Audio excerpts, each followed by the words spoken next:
Hello, everyone, and welcome to this week's episode of First Look, Final Word, podcast where we take you along to see a movie with us. I'm Pete. And I'm Trevor. What's going on, you vampire cousins? Good one. Today we're seeing Sinners in 70mm, and we have a little guest back there who's going to tell you all about Sinners. Returning guest. Returning guest. Not little. Now, so the podcasting is an audio medium, and I can say that Justin is 4'10". Can you say I'm like good looking at least? He's a very striking short man. Hell yeah. There you go. What an intro. There you go. Can you tell us about Sinners, Justin? All right. Oh, this first line's all in caps. Better shout it then. Dance with the devil. Jesus. Trying to leave their troubled lives behind, twin brothers return to their hometown to start again, only to discover that an even greater evil is waiting to welcome them back. Wait, it says twins in there? Yeah, they are twins. Yeah. Because the trailer says they're cousins. Well, it's a joke. Did you not get the joke? No. It's like, you guys look alike. You twins like, now we're just cousins. Like, it's a funny gag. That's the whole thing. That's why I said vampire cousins. Oh, yeah, I mean, I thought you just referenced in the line from the trailer. Let's just cut that out and say that I was. Trailer's already gone over this guy's head. I think I've said it before, but I was so disappointed by how much the trailer gave away. The first trailer I thought did an amazing job of being like, I want to see this, but I don't really know what it's about. I only ever watched the first one. Yeah, the second trailer gave, because did that synopsis not just give everything away then? Because I felt like the first trailer did not give any of that away. Yeah, the first trailer was very mysterious and eerie, and I think the second trailer is actually not a very good trailer. No, it's not. It just basically just gives way too much away. Yeah, but I will say early word on this movie is very positive. I've not seen anything, so I'm happy to hear that. I won't say too much, but this is supposed to be a great movie. Okay, so that's what I'm going in. That's all you're gonna say. That's what I'm going in expecting. All right, so now that expectations are heightened now, then I guess.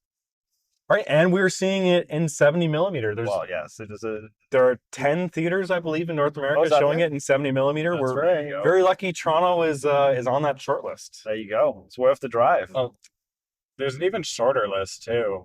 I was just watching a video with Ryan Coogler today, and there's 5 theaters in the U.S. that are getting a Panavision print that's just entirely in film, like not IMAX, just a 70mm Panavision. Oh wow! And there's only 5 that are doing that, but I think this one's preferred anyway.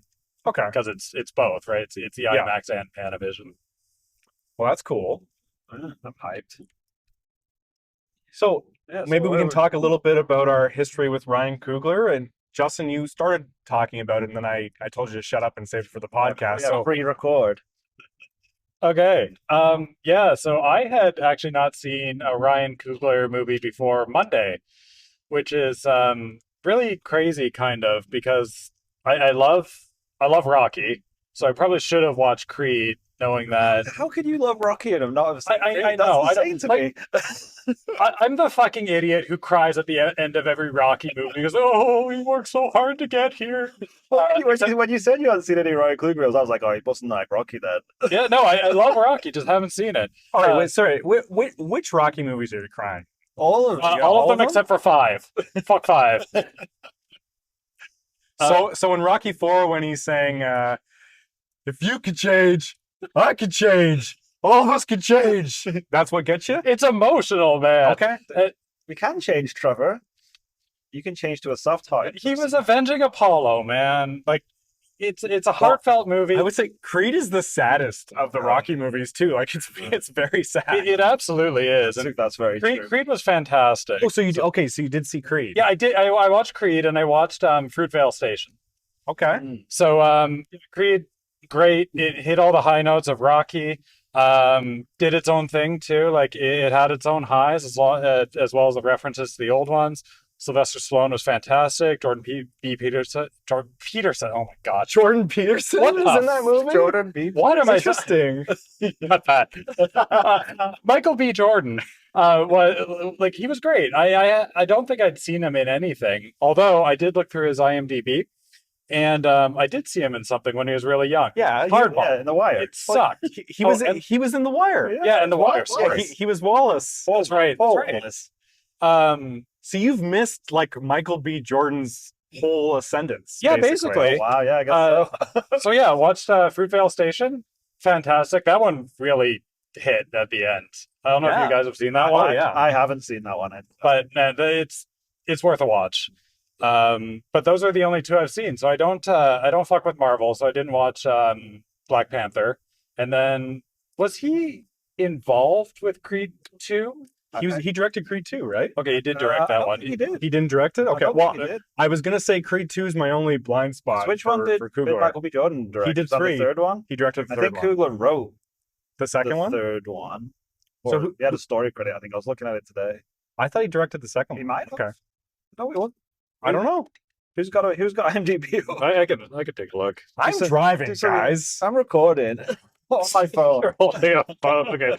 But no, like Fruitvale Station, like, and there's a lot of movies sort of like that, but that's like an early calling card type movie where you can really tell that the director has like actual talent. Yeah, I'll have to watch that one. Like that was just one step up from a like a student film, basically. Like he did it on Super 16. Like it was very, very like low budget. It launched Michael B. Jordan into being an actual movie star, as opposed to just like a little kid from The Wire who got shot.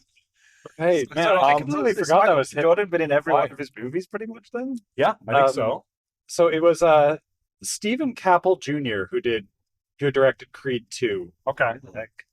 Because Michael B. Jordan's also in Black Panther 2 for I guess so, right? He's as a cameo. Yeah. As a cameo, yeah. But like off Fruitvale Station, he gets Creed and like he gets Black Panther. He's sort of like the early template for how plucking someone like an indie director who has like real talent into like a big genre studio movie or a big system like Marvel. That's like, so he's an example of that actually working well, whereas like a lot of the guys that they've plucked lately have not really played out that same way. Well, I think they definitely didn't mess with what he was doing as much as what they sometimes will do. That could be it. I feel like sometimes they bring somebody in and then they're just like, well, but don't do any of that stuff that you normally do. We want you to do it this way. I mean, well, it's hard, right? Because you're getting plucked because they like your artistic eye, but you don't necessarily have all the technical skills to run a big movie like that. It's a definite weird balance that you have to try and strike, where it's like, bring the stuff that we like that you do, but also do all the stuff that you have to do because it's a big Marvel movie. And some people are just like, I don't know how to do that. You see Coogler going from Fruitvale Station to Creed, and like Creed is such a brilliantly done technical movie. Yeah, it's really good.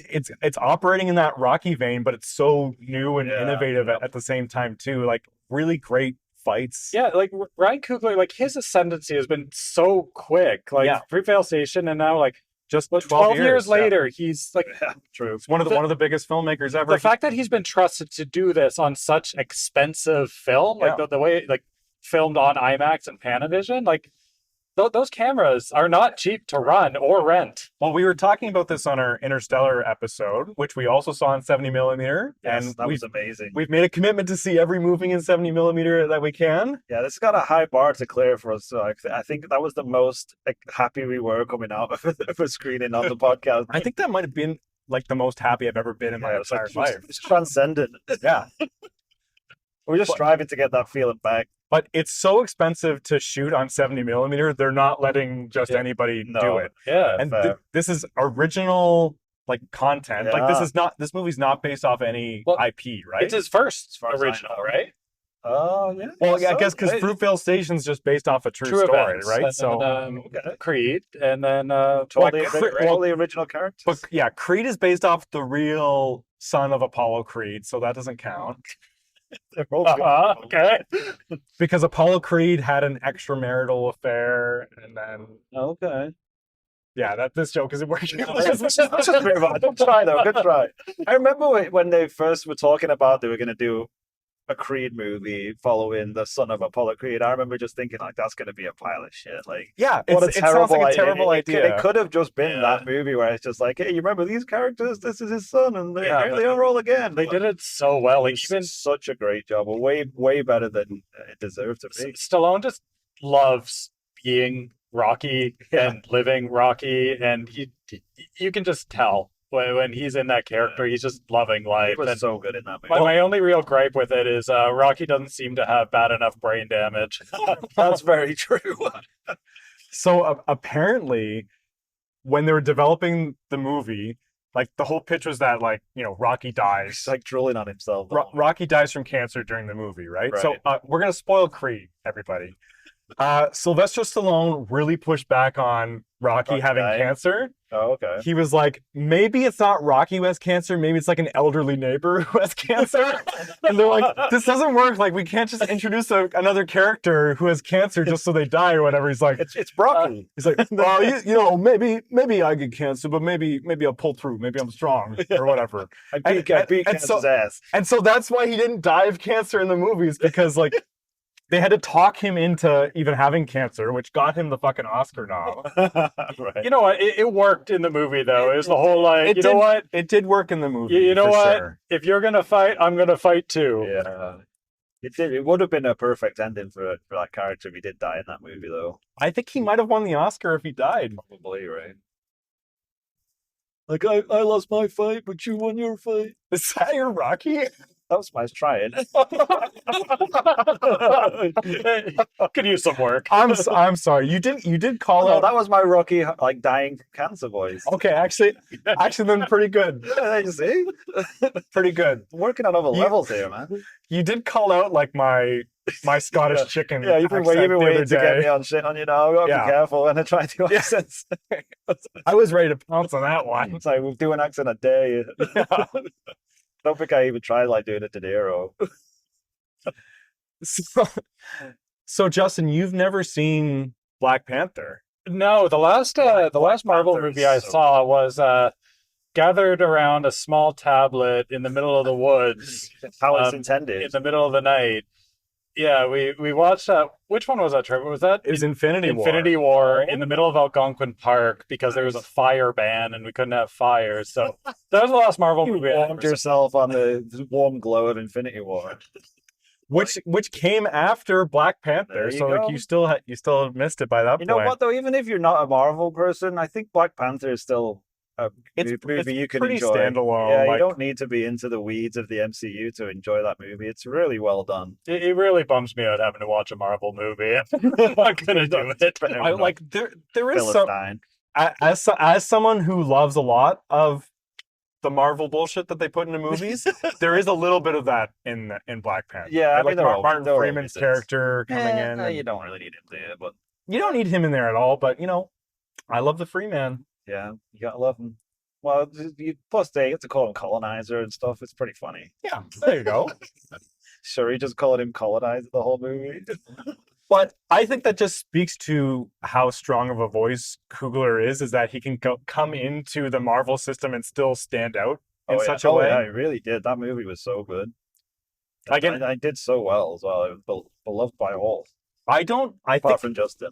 I think the last time I did my Marvel rankings, I had it like eighth or ninth or whatever. I probably couldn't argue with that. I still like, but I like a lot of Marvel movies, so that's not an insult at all. No.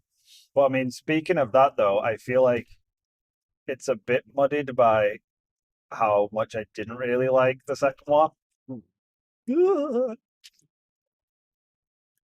Yeah, we hit a pothole there. We just skidded a little bit. That was crazy. We just all went quiet there. Pothole. That's what the sound of us fearing for our lives sounds like. Yeah, so Wakanda Forever, which, I think is not a good movie. It's not on many levels, but I think it had a lot going against it with Chadwick Boseman's death and all that stuff. The part of the movie that is mourning Chadwick Boseman is so good. Yeah. But then how do you follow that? It's just like cheesy bullshit after that.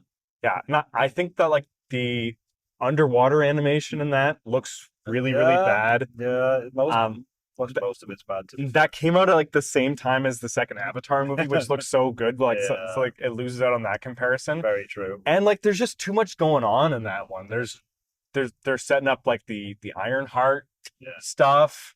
Yeah, I feel like Ryan Coogler gets a pass on that one. I feel like there was a lot going on with that, and it was retold, and they tried to jammed, the studio jammed a bunch of stuff in it. I don't really hold it against him. I'm Studio meddling in a Marvel movie? No. Can you believe it? I know, right? It didn't make it better. Didn't make it better. That was kind of like right at the point where everyone was starting to worry about the MCU. Like, have they just... Yeah, this phase is bad. Have they just been too successful for too long that they don't know how to make a regular movie anymore? They've been riding their luck apparently this long.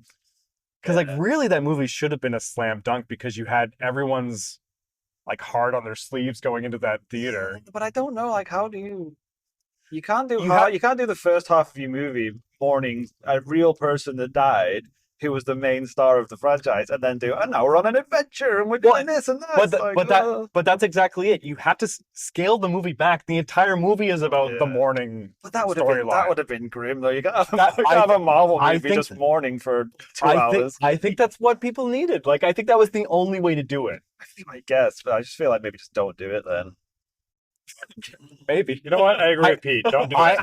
I just, you know what? I will applaud Marvel for not just recasting the part, which is fair, I don't think that they couldn't have done that, right? Like, jeez. Well, I think like if it was not Kevin Feige feeling very strongly that part should not be recast, then they would have done it. Maybe, right? Like, I would have to think the higher ups at Disney were like, all right, let's just slot someone new in here. Well, I thought they'd probably just go the route of like, oh, we're not going to really talk about Black Panther for a while, and then like in 10 years do another Black Panther movie. Yeah, but that also would have been heartless too, right? To do it that way. True.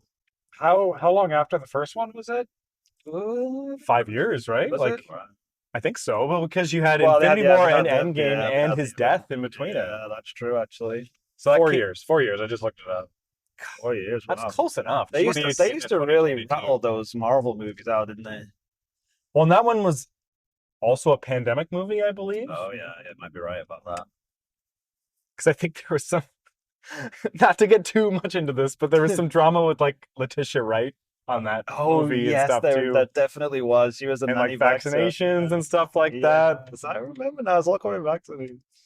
Yeah, let's not make this a freaking Wakanda Forever pod.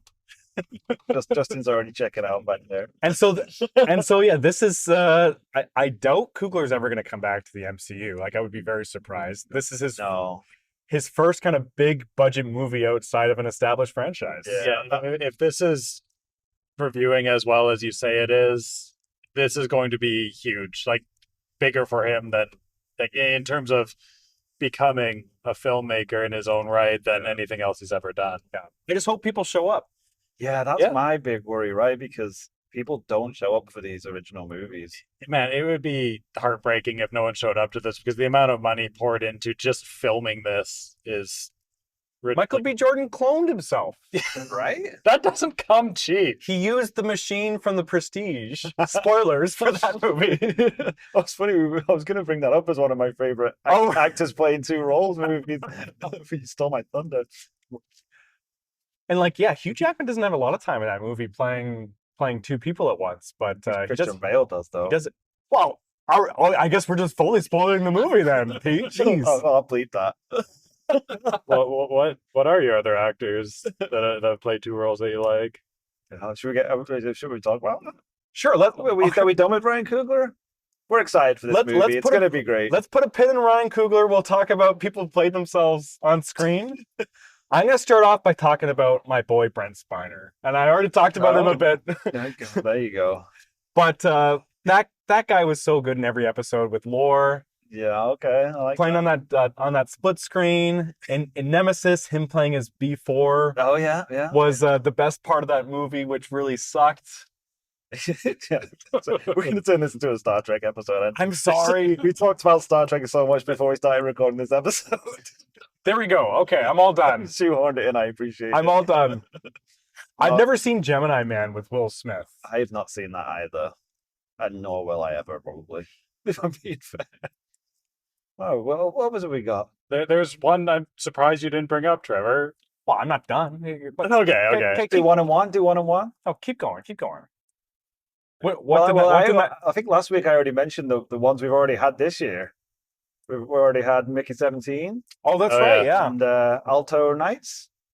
Right. Yeah, with De Niro playing himself, right? So, I playing two different characters. They were two, like, two totally different characters just played by the same actor. Yeah, I guess we sort of had this conversation already after Mickey 17 last week, but you know what? Whatever. Check out Mickey 17. Yeah, it's a good episode. Pretty good movie. Anyways, Justin, what do you got on your list? I thought the first one you were going to bring up was Peter Sellers. Well, that's good. Well, he wasn't really ever on screen with himself at the same time. That's true. He's playing multiple roles. Yeah. So we're talking on screen at the same time. So like you did have interacting with each other. President Muff talking to Strangelove, it going back and forth between those two. Yeah, but not on screen. Not on screen at the same time. Right. I don't know if I have a good example for this. And also he played and Mandrake was the third one he played. Yeah. There. One of my favorite movies. Yeah, one's a good one. What was the? I think we talked about it last week, but I can't remember. I don't think we had the name right. But the Van Damme movie where he plays like his evil twin, and he just like slicks his hair back, and that's like you were telling me about this one. I hadn't seen it. Which movie is that? I should have looked it up. I've got no further information from what we talked about last week. We talked about Arnold in the Seventh Day. Oh yeah, no, sorry, the Sixth Day a bunch. Yeah. Does he play next to himself in that? Yeah. Oh, and you know what else? They team up together. Arnold in Last Action Hero.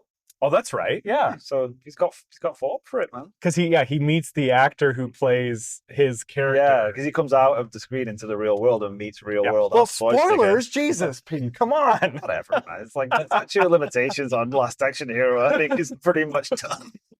Well, another one I'm surprised you didn't bring up, Trevor, is we watched this one together. Legendary writer, producer, actor, auteur, caterer. Is it Neil Breen? Okay. Twisted Pair. What is that? Neil Breen. Okay, we gotta put mostly a pin in this one because this is a big rabbit hole. So he's probably the worst director of all time. Okay. Almost definitely mentally ill. He suffers from some sort. He's made some of the best bad movies ever. Okay.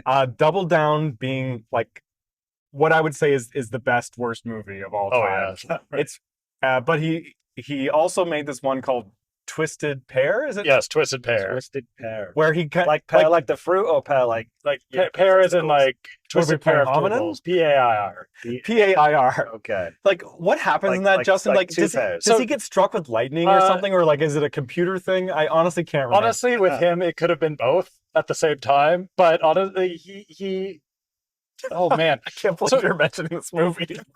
He becomes his arch nemesis and he has to save the world from himself, I think.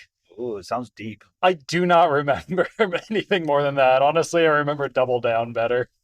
I think like Twisted Pair was just so erratic that it's really hard to decipher what he was trying to say. I will recommend anyone watch Double Down because it's mostly just him in the Las Vegas desert with like 17 laptops and like running down a hill screaming, falling down dunes, and how does he have 7 cans of tuna in the trunk? It is inexplicable because he's playing like a spy, and his interpretation of a spy is I'm going to have like all this hardware, but it's just like a bunch of different laptops that clearly aren't functional anymore. These movies are completely sincere too. Yeah, like they are. There's nothing like them. There is nothing like that. I have to look this up. I'm sold. So we've watched like a few during the pandemic, like as like bad movie watches. Gotcha. And as they go on, you could tell like, oh, this guy is like clearly not just like a bad artist. Like he's going through something. Like I don't know if it's funny anymore. Then Twisted Pair, I think we all decided that we don't need to watch anymore because his head is clearly unwell. He's like independently wealthy as like a realtor or something before he started doing this, but he finances everything, and it's basically just him acting for most of the time. Yeah. Anyways, I feel like you've sold it a little bit. Maybe not, but Double Down. Pod. I really recommend. I'm gonna double down on pair of pairs, twisting them. That's right. That's what it's called. Anything else we missed, Justin? No. Neil Breen is the number one example of this. So I got a question for you guys. What is the best multiple Eddie Murphy's movie?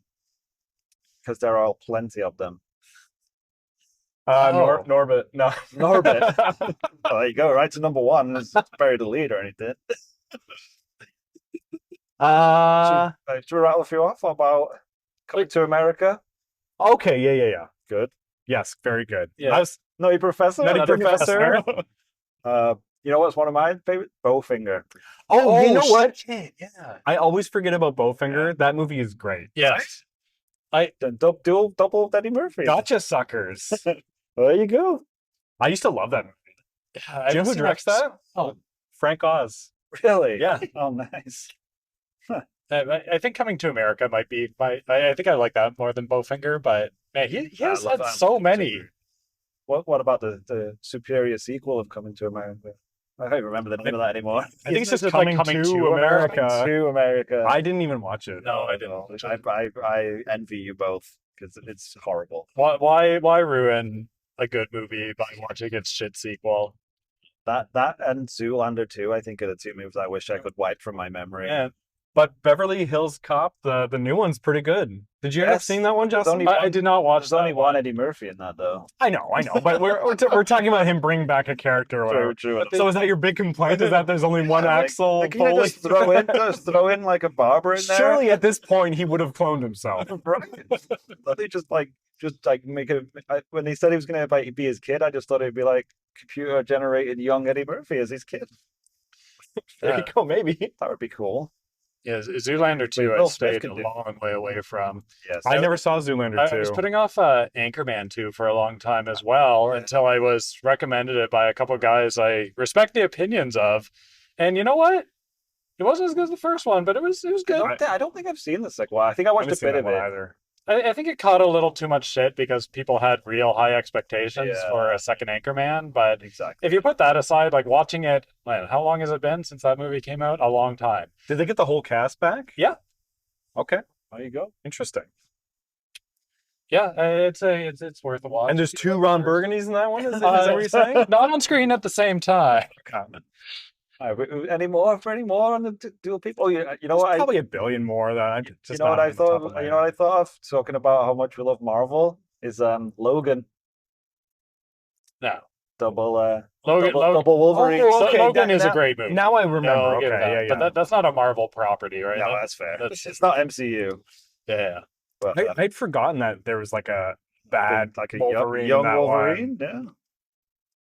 I love it when they do just like the yin and the yang two people, and like people are just like two halves of the same. So you love Twisted Pair. There you go. One like cartoonishly evil and one that's like super good. That's how they usually do it in TV. It's like the evil twin with the twirly mustache. You get a beard or something, yeah. Like that's what Riker did. Hey, you get a goatee, just do it Star Trek. Yeah. Always goes back to Star Trek. Mirror, mirror. We didn't get it all out before we started. No, yeah. We're not even close. We tried. Do people like the Star Trek stuff? We should. I don't know. Probably our audience might. Bunch of nerds. Yeah, are you a 40-year-old white male? 40-year-old white guy. Probably like Star Trek. I'll have to cut that out as well. That's just the truth. You don't have to cut that. It's going to alienate 2% of our audience. So, well, it's definitely like 20% of our audiences are exactly 40 years old and watch Star Trek. Exactly.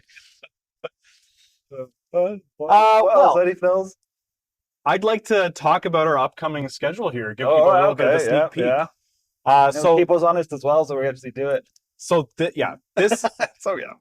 This week, we're kind of just doing a dedicated episode on Sinners, 70 millimeters special event. So we wanted to pay that respect. There you go. Next week, we're doing a bit of a one-off project. We're seeing Pink Floyd live at Pompeii. Yes. Is it live at Pompeii or live in Pompeii? Sure. Okay. It's one of those. And we're going to be talking, rock concert movies, right? So we're going to focus specifically on The Last Waltz and Stop Making Sense, right? Yes. Like I'm committing us to that right now. Yep, that's what we're gonna do. Okay, it's down on wax now, so we have to do it. Justin has lent me his 4K of Stop Making Sense, and so yes, gonna watch that one in prep. Yeah. And I've never seen live at Pompeii, so I'm very excited to go see that in IMAX. Volcano exploded. Yeah, so the volcano explodes right at the end of. They do it in the crater, I believe. A bunch of frozen people just watching them. Yeah, it's a little they're just like kicking the bodies and stuff. It's pretty cool. And then starting starting 2 weeks from now, or you know what? Now I can't remember the exact schedule. So we're coming soon. Starting 2 weeks from now, because I think we're also going to do a bonus episode for May the 4th, but that won't count towards this whole thing. But we're going to start our new project on Superman in live action films. Yes. So I'm very excited for that. We're going all the way back to the original serials from the 40s and early 50s. So I've already started, and they're quite funny, to be honest. So yeah, he's already sending me clips. Yeah, that clip you sent killed me. Yeah, I think I'm going to post that. I don't know if anyone else has ever noticed that before, so I'm going to post that. Best way to do it. This is all due to the new Superman movie, in case people aren't aware that's actually coming out. Yeah, so building to a crescendo, which is perfectly. Superman Legacy. I don't know if that is the official title or they're just calling it Superman. No, I think they are calling it Superman Legacy. Okay. Well, yeah, the new Gun movie, which we're very, very excited about. So we're gonna build up and we're gonna end the project on that one, which I feel like it's the right way to do it. We're gonna be totally Supermaned out by that point, I think, but I'm ready for it, man. I'm pretty hyped for that movie. So if you like Superman and you're listening to this, continue listening. Yes, you're in for this podcast. If you hate Superman and you listen to this, then I don't know what to tell you. Just skip those bits. That's a great thing. Like, they invented fast forward for a reason. We'll even put the time code in the description so you know exactly which bits to listen to on repeat or skip entirely, depending on your choice. So we'll be posting the full schedule so you can watch along with us, but we're going to go through all the 4 Reeves movies. I think we'll have time to watch Supergirl, which I've never seen before. But it's the same producers, so you know what? I think I do. I'd like to work that one in there. Not to spoil our future episodes, but I think I do have memories of watching that when I was a small child. I don't think I've seen like a single video of it at all. Oh no, I remember a certain scene. Are you well versed in Superman movies, Justin? I've only seen Superman 1 and 2, and what was that? What was the first Zack Snyder one? Man of Steel. Man of Steel, yeah. Probably doing all right. That's probably all you need. I liked 1 and 2, and then I hated Man of Steel. And so you've never seen either version of Justice League? No. Right? So yeah, that's another thing we should specify, that we will be watching the Justice League. Man of Steel. We will be watching, I think, Zack Snyder's cut of Justice League, right? That's what we decided on? Sure. Which I've never seen before, so I'm very excited to watch it. I've seen both cuts. Okay. And it is the superior cut, I will give it that. And I can just watch the Zack Snyder cut, like, right? I don't have to mess with the Whedon cut? No, I wouldn't. I mean, unless you really want to, I don't know. If you just hate your life, I guess. Well, I'm very excited. So am I. Because I like kind of deliberately just never watched either version, right? Because I was really not feeling the DCEU. Yeah, but now that it's dead, I'm very curious. Yeah, I was one of those people that was like always hoping that it would suddenly become great and find itself. And I was like, just give it one more go.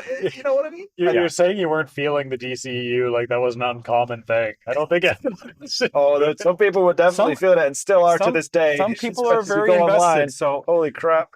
I think some people still have their guard up with this movie because they like the aesthetics of that. We're gonna have to be very careful not to upset any of those people. I think the only people who like the DCU stuff are people just really wanting to like it and making themselves like it. Well, there's a lot of fans of Zack Snyder that just think he can do no wrong. I'm not going to say anything about fans of Zack Snyder. I mean, I'm a fan of Zack Snyder more than probably you guys. I think I've said this before. Like, I really don't think he's the best. I really love Dawn of the Dead, and I love Watchmen. I love Watchmen. Watchmen is like a top 3 superhero movie for me, but generally, I am not a fan of him. And I love him as like a visual stylist. Amazing, yeah. That he should be kept in like cinematography prison. Yes. Yeah. Like, he just needs a good writer. He should just like he needs a good writer and a good producer to kind of keep him focused on what he does best. Bring him down a bit, like pull him back on some things. Yeah, and like I honestly, now that that era has passed, like I kind of like the slow-mo stuff. Like yeah, you know what you mean. It's a certain style. It's really stupid other times. Yeah. Well, but it's his thing. just Well, go watch just let Sucker just let him Punch. cook. Oh, I liked watching Sucker Punch. I've never seen it. I couldn't tell you what happens in it at all, but it had a bunch of cool shit in it. It gets ragged on a lot, that movie. I think unfairly. Well, I think that hardly anyone has seen it. Yeah, probably thing. true. Well, so anyways, that's a schedule. Yeah, we'll get into all this in much detail. So we're future episode. We're gonna be doing a Pink Floyd movie tomorrow. So tell your dad to listen to that episode. Yeah, all you young folks listening to us, all you whippersnappers that love First Look, Final Word. And then we're getting deep into Superman lore, which I think is going to be a lot of fun. Yeah, I do too. Just to see the different iterations of it over time, like they're all so different, but exactly the same character. Yeah, we're not going to go in deep into TV stuff, though, are we? There's just not time. We're not going to do a whole watch through of Smallville. Maybe we'll do like a quick. Maybe we could do a little bit of like on the '90s cartoon. Yeah. There you go. I was a big fan of the '90s cartoon, or like Dean Cain and. Oh, I see what you mean. Yeah, it's like the live action TV stuff because there's a bunch of that. I can talk some Tom Welling. Tom Welling, yeah. Smallville was decent, man. And like the new one that just you were just talking about this. Man, yeah. that might be one of my favorite Supermen. Okay, just saying, just throwing it out there. I can't wait. It's going to be great. Yeah, we'll have to give it at least a mention, but yeah, I'm not going to do a full rewatch of all the Lewis and Clark. All right, so as we're just getting to the theater now, anything we should cover before we say goodbye to the folks? I don't know. I think we covered quite a bit there. How long have we been rolling here? Yeah, we've been running for a bit. Well, this theater's a little further away, so we have a bit more time. It's like Justin said, our episodes are too short. Yeah, you got some. I think that's what he said. Well, so for folks who are new to the podcast, Pete, Justin, and I are going to go inside and watch Sinners in 70mm, and we're probably going to meet up with our friend Anthony, who's going to meet us there. Yes, friend of the pod, Anthony. He's been on here before as well. So we'll be right back in a few seconds and give you a spoiler-free review of Sinners before giving you plenty of warning before heading into spoiler talk. Yeah, like I'm pretty like excited. Yeah. I feel like it's going to be great. I'm more excited than I usually am when we go see movies. But like I'm pumped for this. This is an event. You're like we have to go to a different theater. It's going to be like fantastic, right? This isn't something you see every day. We love spectacle here. This is why you go to the movies for stuff like this. Yeah, exactly. Well, hope we don't come out and be like, what a load of shit. Yeah, I'm just going to say I like it regardless. Yeah, we'll get that back payment from Ryan. All right, well, wish us luck, everybody. Yep, don't go anywhere, guys. Back right after this.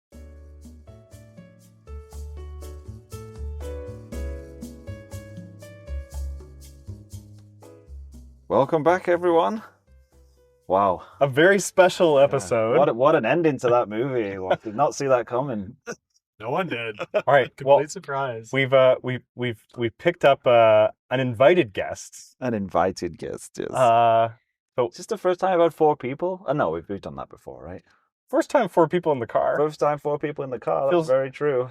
So the fun bus. Anthony, do you want to walk us through what happened during our screening? Because a very interesting thing happened during our screening here. I want Anthony to go through it.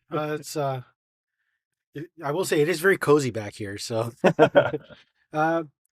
so we estimate we were about 30 minutes of the way through, past the 10th reel for sure. And there was, if you remember Interstellar, there was a beeping that there was a loss of pressure as they were about to sink and dock.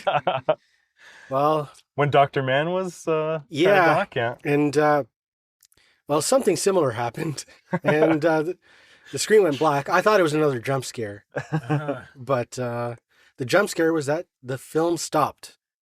The film, a manager came out to explain, apparently tore, like absolutely split.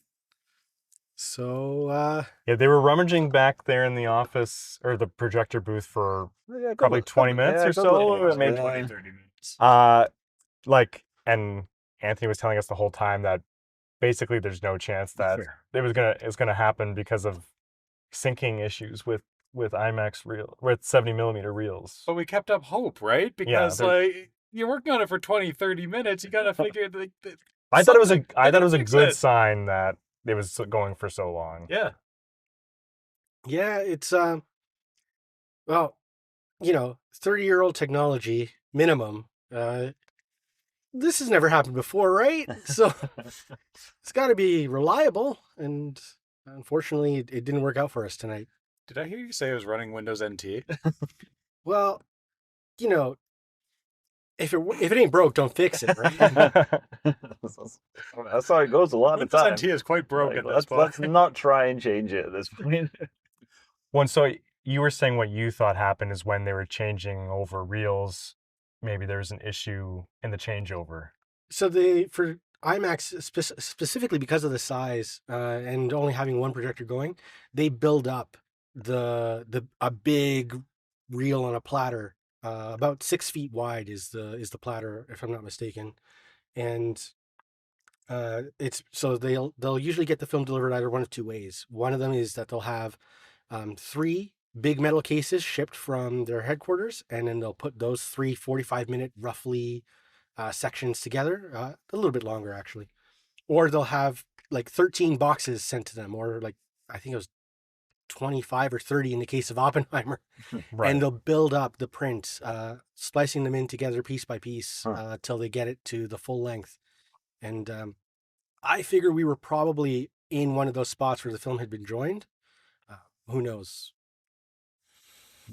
So we didn't see the end, if anyone didn't gather that. So during the showing of Sinners, which I will say I was very, very much enjoying. Yes. We got about an hour and 45 minutes in, and then we hit a snafu, and we've been kicked out of the theater. They compensated well. Yeah. To be fair to them, gotta say, everyone here at Cineplex Vaughan was very courteous and professional, and I'm sure what happened was no actual fault of the projectionist. Sure. It just is unfortunate we didn't get to finish the movie. Yeah, no, I was really into it there, and now I'm like, when's the next time I can get out and see the rest of this movie? Yeah, and so this print's only showing at 10 locations worldwide. And Anthony, you were saying that there's likely a spare, but I know I was a little dubious that it would be able to be shipped here. Well, where would it be? I think LA, right? Playa Vista, IMAX headquarters. Mm-hmm. So I don't know. We're probably gonna have to just figure out a time to see the rest of it. In regular IMAX, like a bunch of peasants. Why even bother? Well, okay. So, what were everyone's spoiler-free impressions, and especially of the 70 millimeter while we were able to see it? I thought it was great. I thought it looked amazing, obviously as it would. But no, I was really into what he was doing. Like, I loved the use of music in this one, which I kind of knew. I thought of going in, it was going to lead into that, but it leaned into it quite heavily. It was like almost a musical at points. Yeah, which I was really into, and it was a much slower burn than I thought it was going to be. It was like if you've seen the trailer, you know what's coming, but it takes its time to get there, and I wasn't upset about that. I kind of liked the way it kind of worked up to it. Honestly, if this movie was not about vampires, I still would have enjoyed it. Right? It was really it didn't need to be really even. It's almost like 2 different movies. How about you, Justin? Yeah, I thought it was great, guys. Completely agree with Pete on the use of music. Like, all of those musical scenes were so good, and the way the screen just absolutely opened up for them, and even just the intro to the movie when it's daytime. And those leading shots, just with them coming down the street or coming down the road in the car, just fucking beautiful. And it pains me that we're not likely going to see this print through to the end, because even if they do get another copy, this is a bit of a trip for us. So, but yeah, really, really, really great. We saw about 5/6 of it. Really maybe 4/5. 4/5. Yeah, so pretty close to the end. So that I think that makes it even worse. I would have rather this happened at the start. I wanted every minute. I wanted every minute. Yeah, actually, no. minute we could get. I appreciate what we saw. I take that back. Because fuck it all. It was sort of like, it was sort of at like a pseudo act break. I would think when I guess so. Because they were closing a door right when when it happened. It seemed like it was planned, but anyway, go ahead. Yeah, I mean, for what we did see, I thought that in some other movies, the aspect ratio changes have been like quite noticeable, like to the point where they draw attention to themselves. Here, when it opened, it was appropriate, and it felt right, if that makes any sense. And seeing it otherwise in the narrower aspect ratio, that also felt kind of appropriate. So when things were supposed to be opened up, even just like narratively, I noticed that it was like either a moment of intensity, either emotionally or, just like world kind of like expansion, like somebody literally opening their eyes is what I would liken it to. But then the remainder of the movie, because only about 28 minutes of it in total is in that wider, taller aspect ratio. The rest of it is in that narrower view, and it actually kind of works. It's the Ultra Panavision 70 that it was shot in is narrower than even the scope that you would see. Well, wider, but it looks shorter, if that makes any sense here. You'd have to look at pictures online of it. But when it was smaller like that, it felt almost at times claustrophobic, if that makes any sense. It was like appropriately narratively used to be like, this is the world that we're kind of in, and then at times when it opens, it's like, this is where you need to see everything together. Yeah. No, I agree with that. I completely agree, and the movie's kind of like playing with themes of like, you're out caught in the open and or you're in a safe space, and changing the aspect ratio really kind of works well with that. And Coogler, I don't know, like, well, certainly definitely planned, but like such well executed like and strategic decisions for when to kind of make those shifts. Yeah, like it wasn't super distracting, but it was like noticeable in a way that worked narratively, right?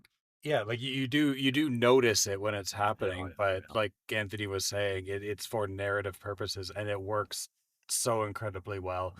Like, I'm sure we'll talk about more in spoilers, but some of the musical parts are just so good, so incredible.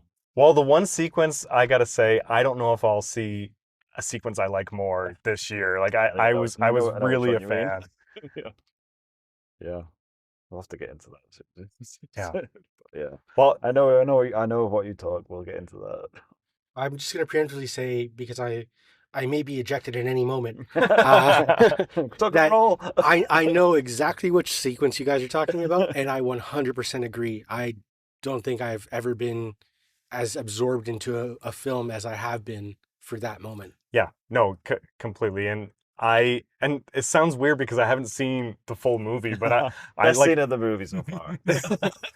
I think this is Coogler's best film, and I can say that confidently, not having seen the whole just movie. Like shits the bed in the last 20 minutes? Like totally. That would be a legendary collapse. If the last 20 minutes are truly bad, I'm gonna choose this is my preferred version of the film. It just cuts to black. Yeah. And like shuts off before it's bad version. Yeah. But like this, it really is just like Coogler developing as an artist, but like taking everything he's learned from like big IP franchise filmmaking and applying it to something so personal. Yeah. I'm really impressed with the artist that he's grown into. Yeah, it's like some ballsy stuff I think he did in that, because tiptoeing around spoilery stuff, but it could be silly, right? Yeah. It could have really just like broken the immersion and just been like, this is daft now. Absolutely. But it totally worked. I think it didn't work for everybody. No, I heard a couple of comments. Snickers. Heard a couple of comments saying it kind of broke the immersion and didn't work for them, but those guys are Philistines. But everyone's entitled to their opinion, right? So yeah, I think out of all of it, right, there's only one sort of divisive scene I can think of, but the rest is solid, right? Like, there's no reason to be snickering at the rest of it because No, it's so wonderfully done. But Like, I mean, what, like one moment in that sequence? Is that what we're talking about, or? no. Just the one sequence where I could see people complain that's breaking their immersion. Okay. I don't agree, but I can see why people would say that. Yeah. Well, Anthony, any last thoughts before Lisa here for you.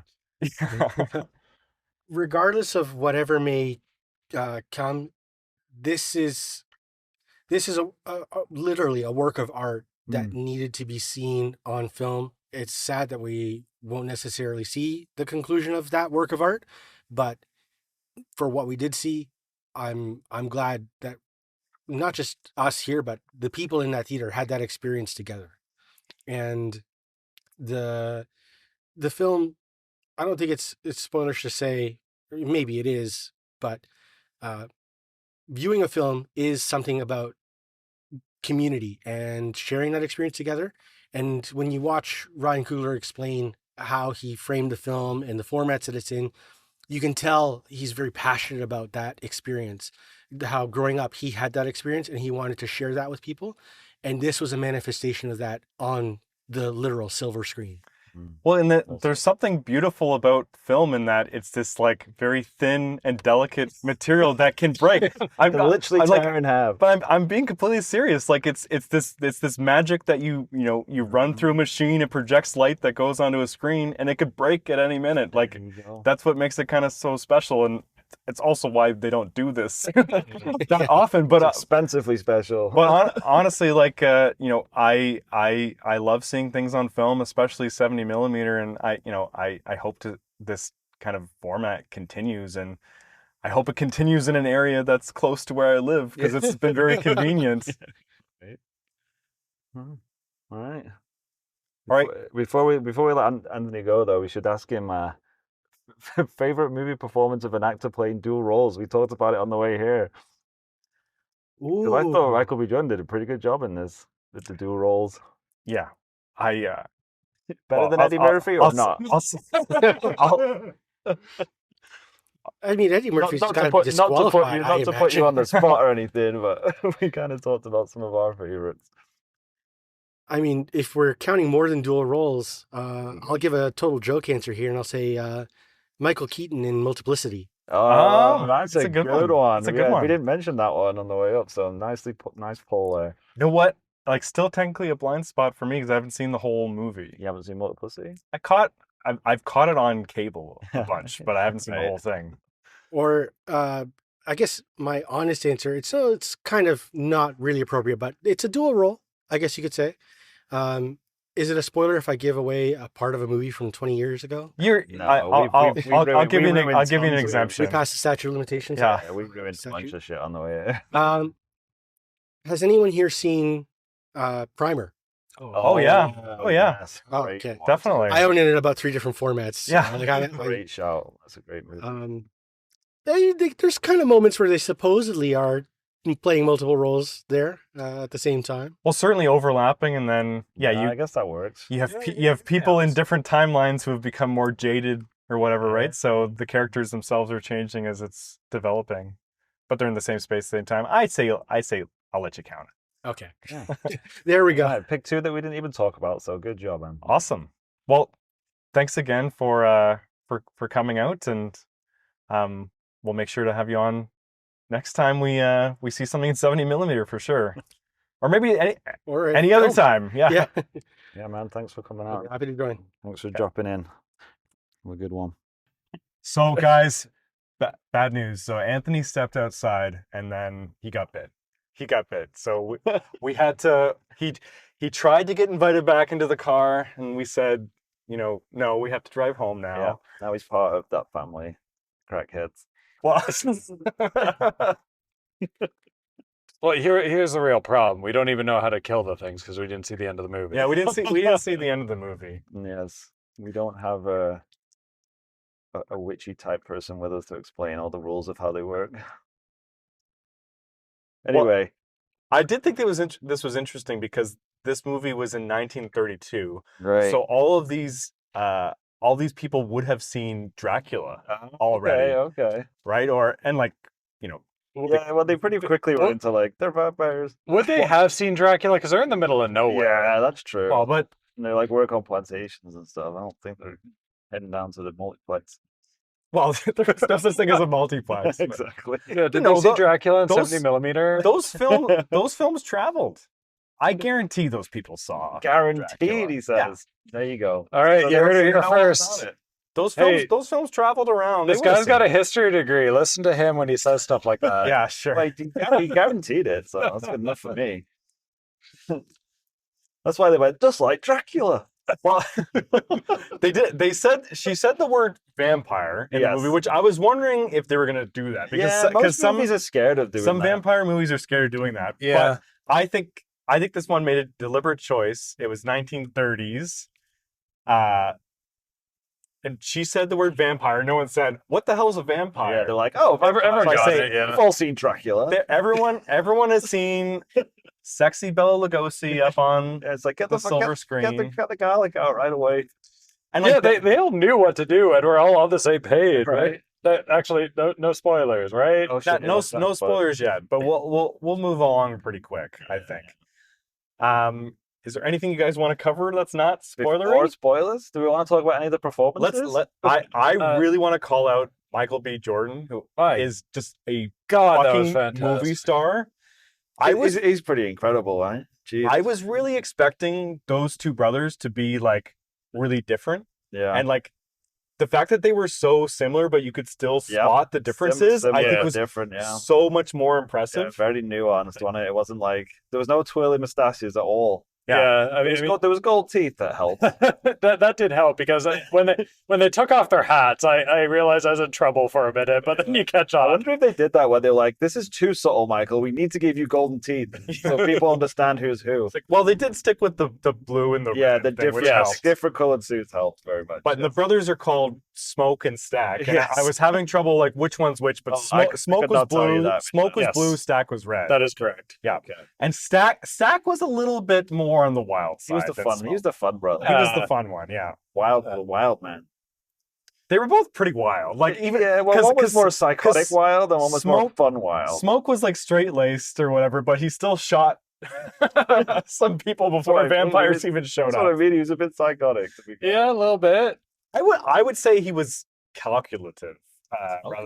Rather than psychotic. I mean, I guess. I don't think he wanted to shoot those people. He didn't really stop to think about it too much. Yeah. But I thought he was great.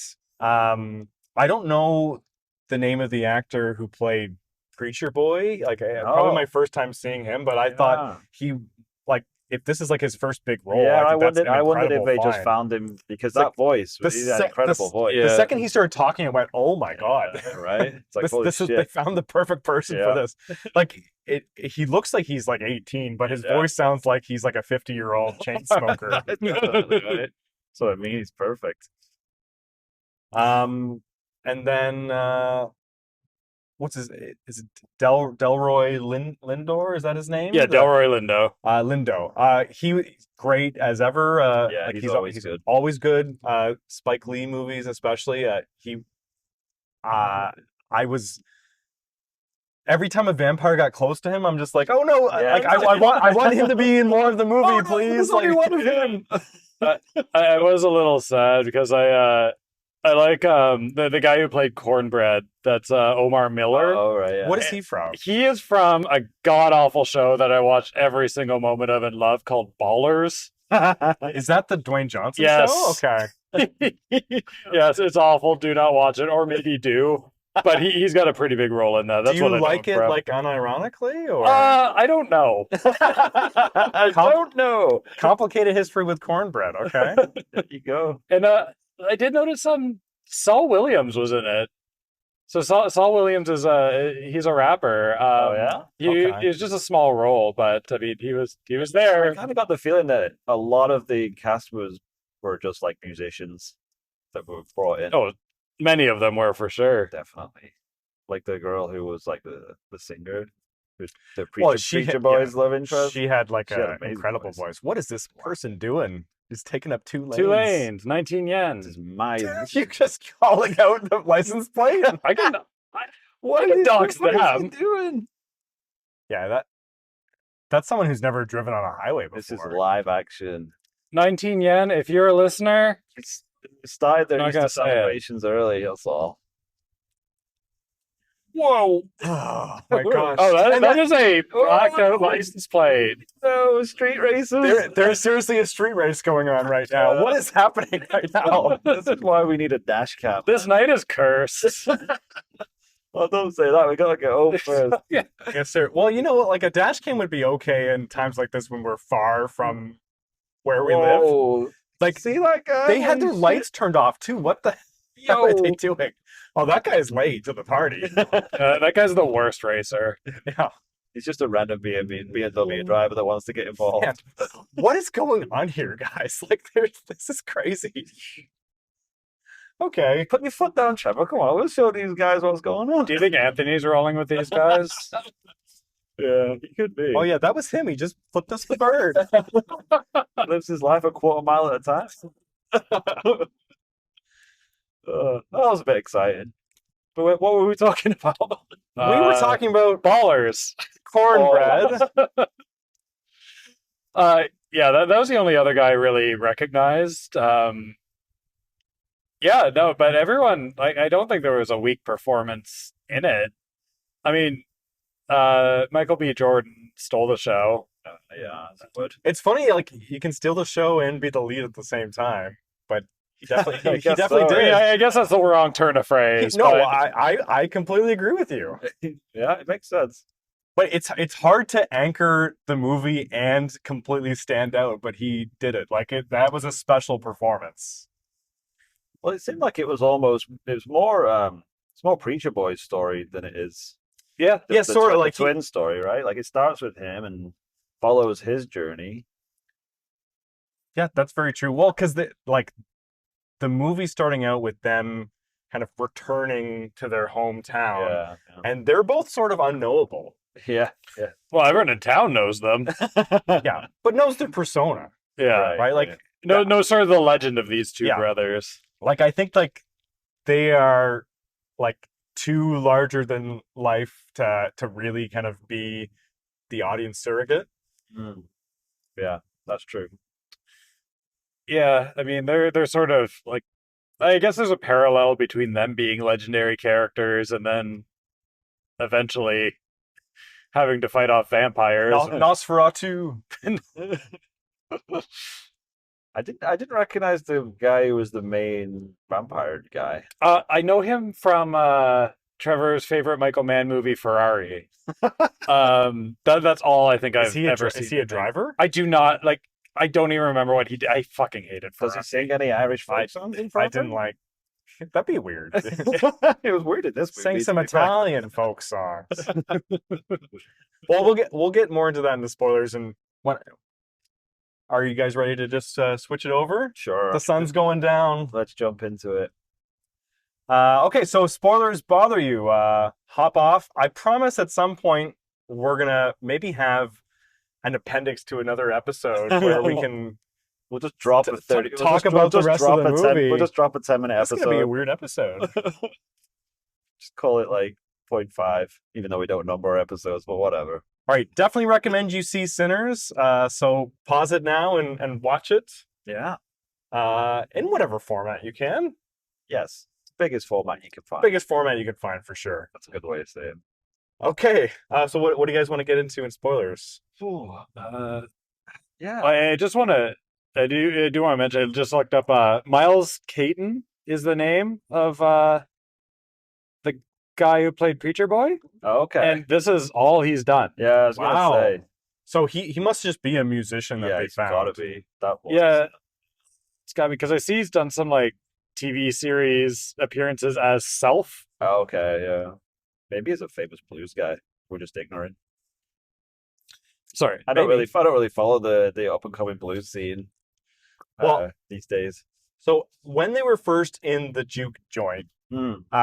and like the music kind of playing in the background, I was like, I didn't realize it was going to be another full half hour before the vampires got there. No, I thought they were I know, going to be right? there right away, and I was Yeah, it thinking was like, such a slow burn. I was thinking like, oh, the music's not really very good. This is a bit of a tease. Like, I think they really kind of need a showstopper performance here. Oh boy, did you get one? And then, oh boy, like honestly, like that was an incredible sequence. And, so well done. And they kind of planted that seed right at the beginning of the movie where they said, the opening of the movie, right? Yes, some people are, empowered with this gift to kind of draw on the ancestors and then can see into the future. Right. Which, like, we haven't seen the end of this film, but I have to imagine that's gonna play. It's all gonna burn down, is my guess. Well, yeah, there's it has to foreshadowing for sure. But then right at the get go, when there's just a Rick James type person playing guitar next to him. From the future, because it was like from the future that they jumps in scene. And at first I was like, oh, what's happening? This might go silly. Well, honestly, if it had quit at that moment, it would have been silly, but it just fully committed to it. Right? Yeah, it just kept on going, and you're like, you know what? This is fucking amazing. That scene had so much potential to be so silly, and so stupid, but it wasn't. I would argue it'd be more likely for it to be silly than not. Yeah. I feel like it's just really well done to make it work so well. Well, and it showed the Chinese family there, their ancestors too. Yeah, exactly, It was kind of planting the seeds for, I just said that twice in 2 minutes. Lots of seed planting. The vampire said that they wanted Sammy so that he could play and bring back his ancestors. Yeah. But anyway, showing that he can do it for everybody, basically, not just his own people. Yes, that makes sense. Yeah. But it was such a beautiful moment and so completely well executed. And it came a bit out of nowhere as well, right? There's nothing else like that in the movie up until that point. No, we were not prepared for a scene like that. This is a period piece, and all of a sudden there's a guy spinning the decks. This is crazy. And they it shows the roof burning. The camera travels up to the burning roof outside, showing them all in just a smoking ruin, all still dancing they are completely unaware of everything. That's some shining shit. An amazing shot. It was some shining shit, and it was great. Yeah. It just how we mentioned this before, but how it opened up for all of the musical numbers, and it turned into that IMAX aspect ratio. It just absolutely, far and away, maybe the best visual movie I have seen for a while. Ever? I don't know about ever, but it's just I haven't seen much in 70 millimeter, right? Just make it or in proper IMAX. So it's hard to say. I saw Dune with you guys last year, and I've seen Lawrence of Arabia, but that wasn't even IMAX. That was 70 mil. That'd be a good one. But I think the use of the aspect ratios and just the cinematography. I liked this more than I liked it in Dune. Interesting. Well, I can't really argue about which one's better. I think anyone can have either opinion. This movie looked incredible. Who's the DP for this? Good question. Can you look that up, Justin? Yeah. I wonder if it's does he have if it's usual DP? Guy like he used for Black Panther? Usual DP. I don't remember the name. I really did like how they just fully committed to the music sequences. Even the Irish jig that the vampires do outside. It's they literally they shot it like it was an actual musical number. And it's they're fucking not messing around. Well, in this weird era of ours where movies are kind of trying to be backdoor musicals, this is kind of this is the best example of it. This is how you do it. Well done, yeah. This is how you do it. Honestly, each time that they went to the vampires, a sort of trance is happening. It's a cult-like experience going on. Getting bit by a vampire means you can suddenly play instruments and sing. So not a bad deal. Yeah, those two hayseeds that got bit, they definitely did not know how to play beforehand. Where did they get all the instruments from is what I want to know. He just materialized the banjo out of nowhere. So yeah, that's a good point. They must have had one. They must have had it in their house. It was behind the clan cloak that they had in their closet. So was a banjo. The DP guys, Autumn Durald Arkapaw, who was don't know who that is. Potentially the first woman to shoot a theatrical film in Ultra Panavision IMAX. Ooh. And she also did Last Showgirl, Palo Alto, and Wakanda Forever. Okay. There you go. Well, we were just saying how we didn't really like Wakanda Forever, but I heard The Last Showgirl was very good. I like The Last Showgirl. Like it's not going to knock you off your feet, but it's got some great performances. Jamie Lee Curtis is fantastic, and I mean everyone's talked about Pamela Anderson in it. Yeah, it's great. Well, not seeing that one yet. Quite a good-looking film, I would say. This one. This one, yes, very much so. Yeah, like so much care was put into every single bit of it, and it had the challenge of Michael B. Jordan playing two different characters on screen at the same time, right? Yes. So they have to figure out that technical snafu of it. It's not just point and shoot. No, they did a really good job on that actually. And we were just talking about we got posters as a special. We were gonna get them anyways, but Sick ass posters. sick ass posters a special treat. He gave me two. You asked. That's because you started crying. Yeah. Well, my night was ruined. Yeah. It wasn't his fault, but he had to deal with it. Well, he had this stack of like 100 of them. I don't think. Yeah, a lot of people left before they got the posters. Yeah, people are happy with their complimentary tickets. Yeah. But the poster has the two brothers standing by the car. They're sharing a cigarette. That's like the first scene that that you saw them both in, right? Yeah. And it was like, look, we're gonna show you that they can interact with each other. It shows them passing the cigarette back and forth, and I whispered to Pete, like, Trevor they're just showing off. Trevor was very impressed with that. Like, how can the same person pass a cigarette to himself? I'm seeing This is witchcraft. I'm seeing double 4 Michael B. Jordans. It's Michael A. Jordan. Yeah, one's A, one's B. That was a dad joke. Yeah, I'm sorry. I just had to do that. Joking about the alphabet. It's wholesome. You can tell your mom that joke. Yeah, exactly. Yeah, play her this part of the podcast. Not the part where we talk about all the cunnilingus that was in this movie. It was a lot. There was a good amount. There was a lot of talking. Horny movie. It was pretty horny. Nice. Yeah. A lot of people talking about it. Yeah, a lot of people getting into it. But like, it really did seem like it could have been a whole entirely different movie. Yeah, like it's almost like let's just make this cool movie about how cool blues music is, and then you know what? Let's just make it a vampire movie now. Yeah, I mean the whole setting, that aesthetic is really cool, and it's one that's explored in a few movies, like the whole Southern Gothic thing. Yeah. Like, when you see something like that, you think of like Texas Chainsaw Massacre, or like Abraham Lincoln Vampire Hunter. Exactly what my mind went. Did you guys ever see Beasts of the Southern Wilds? Yeah, I did. Yeah. So great movie. Yeah, similarities to that. Not that was a horror, but sort of the fantastical self, I guess. Well, this one was reminding me of Mississippi Burning as well. Oh yeah, that's a good show. Well, and I assume even more so in the last half hour of the movie, where I'm guessing it burns down. Some burning, yeah. There's definitely anything could happen that last half hour. But there's definitely like a clan element to the movie. Yeah, we didn't. Yeah. Like, well, there's that whole scene where he's talking about how they got strung up. They strung the guy up at the train station. Yeah. Took his money.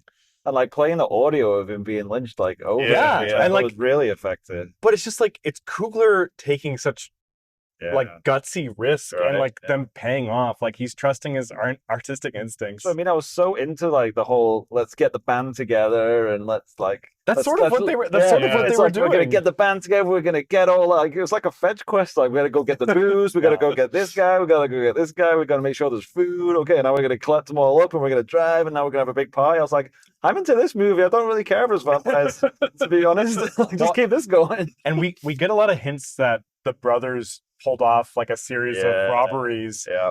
And we're like gangsters in Chicago, but then kind of hightailed it out of here. Yeah, I think they said they were playing the Irish and Italians against each other, and that was going to catch up with them eventually. But guess what? The vampires got to them first, I guess.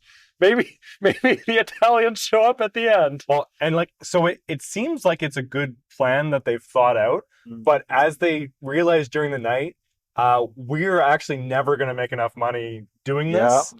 That this is going to be profitable. If we keep going, we're going to run out of money in 2 months. Yeah, because these people kept paying them in fucking script. Yeah, basically. I love that. I love how like the way that they framed the movie was like, you guys are screwed before the vampires even showed up. Yeah. Like I said, you're not going to make any money. The guy had already planned to just come and kill you all anyway. The clan were just going to come and lynch a lot of you anyway. Well, so like it's clearly the whole subtext of the movie, right? Yeah. And like that part was right before the movie shut off. Yeah.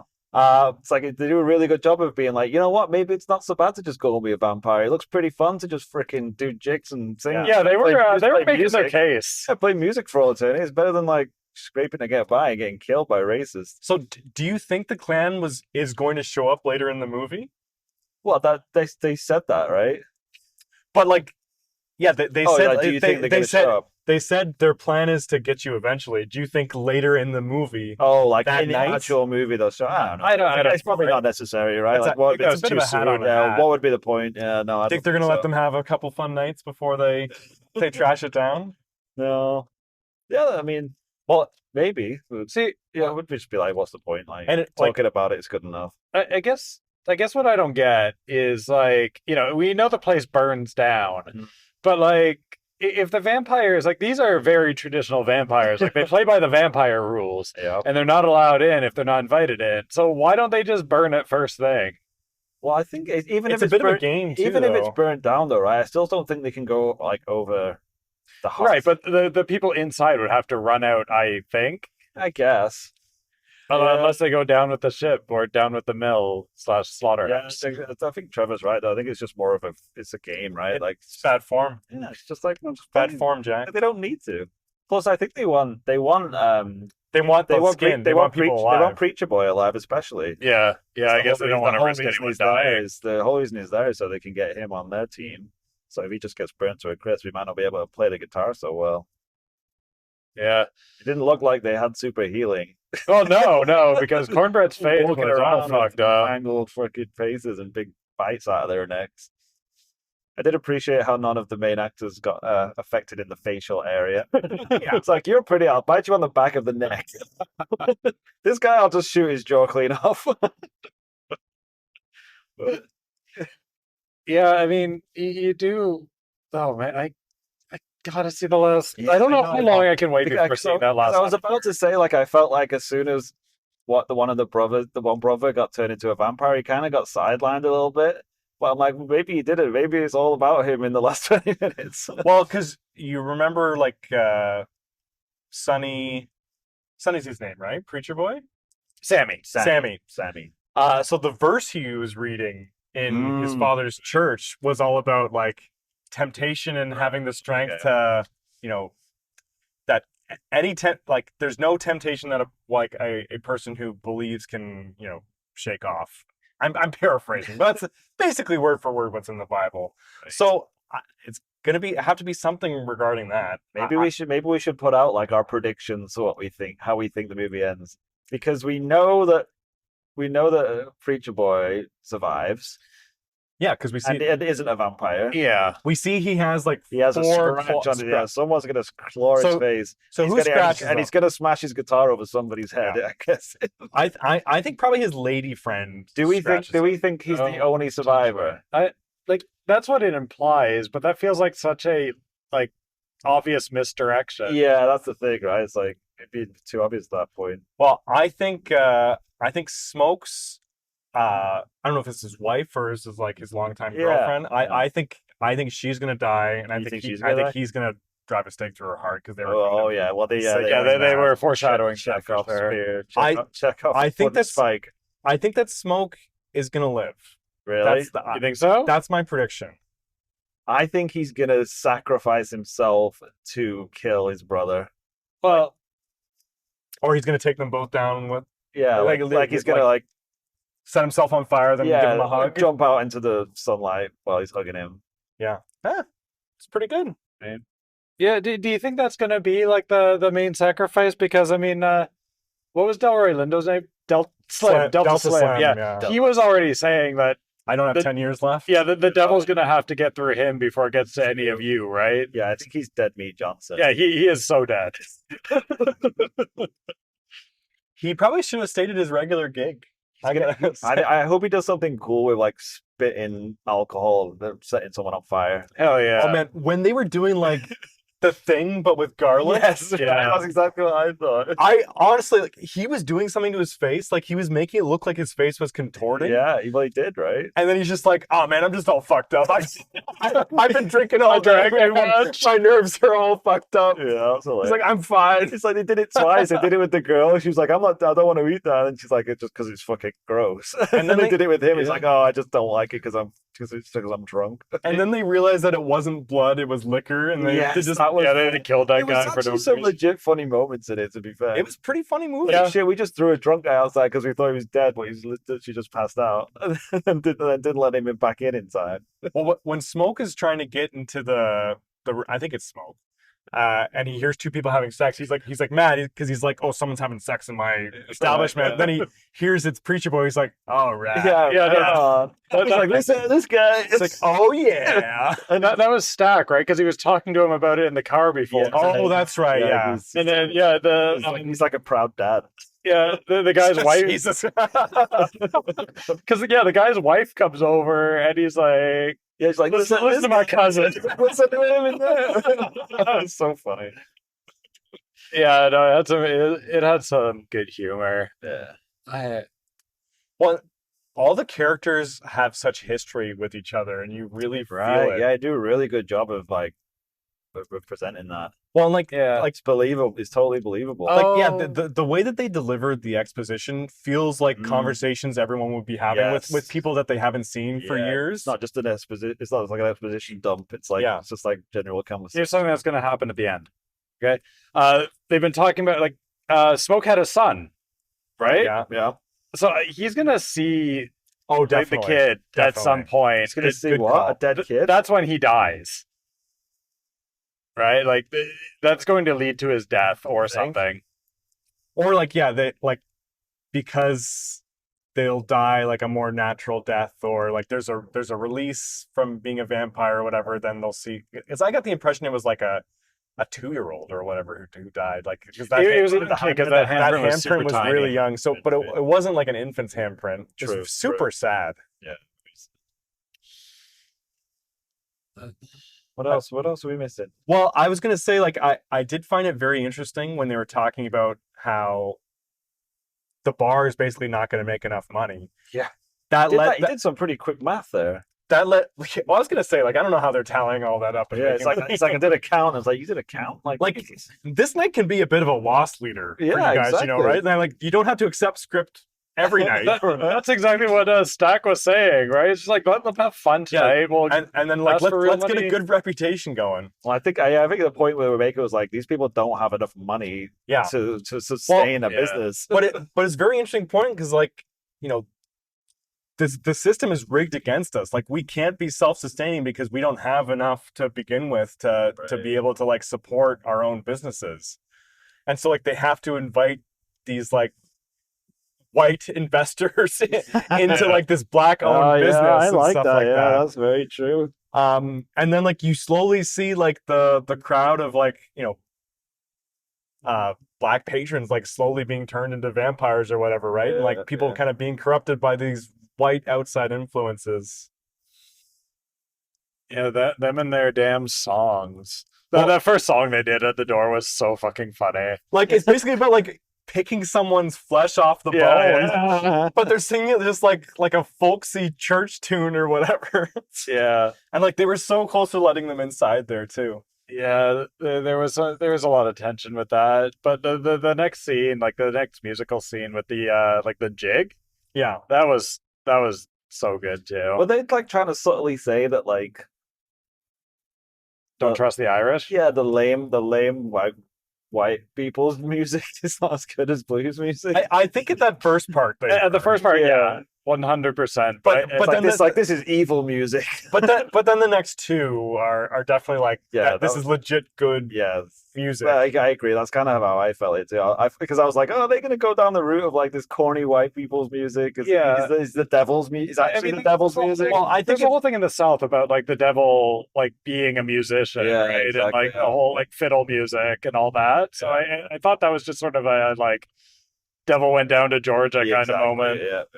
Well, and it has like they're doing this like incredible dance, and like that's the first time we saw all the patrons. We were mostly assuming that they all got away. They were doing the horror thing where everyone leaves the island because it's stormy or whatever. So it's just 5 people left. I don't know. I was pretty worried. No one actually made it. They're all just over there. They picked every single one of those people off. Yeah. That was such a haunting image. I was kind of just like waited, like looking out the windows when they were there, just to see if like there was going to be one shot with like a bunch of them just standing there. Well, it was so restrained. Like it wasn't showing them being picked off. It just showed them all at once, just already captured. It got the jump scares out of the way early. Like the jump scares happened before the movie even like really. Yeah, it was like when the dad was like shaking the son, and he's just like seeing the flashbacks and the snake in the back of the truck. Oh yeah.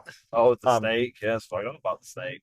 But anyways, when they're doing the Irish jig, I don't think it's saying that the Irish are evil, but this is the music of the devil. It's showing all like it went to great lengths to say like blues came from Africa. Yes, it helps tie people to their roots or whatever. Ancestral, but music. It's showing all these black people dancing to Irish jigs, right? Like yeah. they're slowly being turned away, assimilated away from their own culture. Yeah, okay, I see. So I think it's more like that, not more like Irish people suck and their music sucks. White man bad. White man bad a little bit, but which deservedly so, I would say, especially in 1930s Mississippi. Yeah, absolutely. They're trying to like take them away from their culture and say, look, we're going to build something new and beautiful here. Yes, but you got to leave your old world behind. Yeah, exactly. Like you have to be.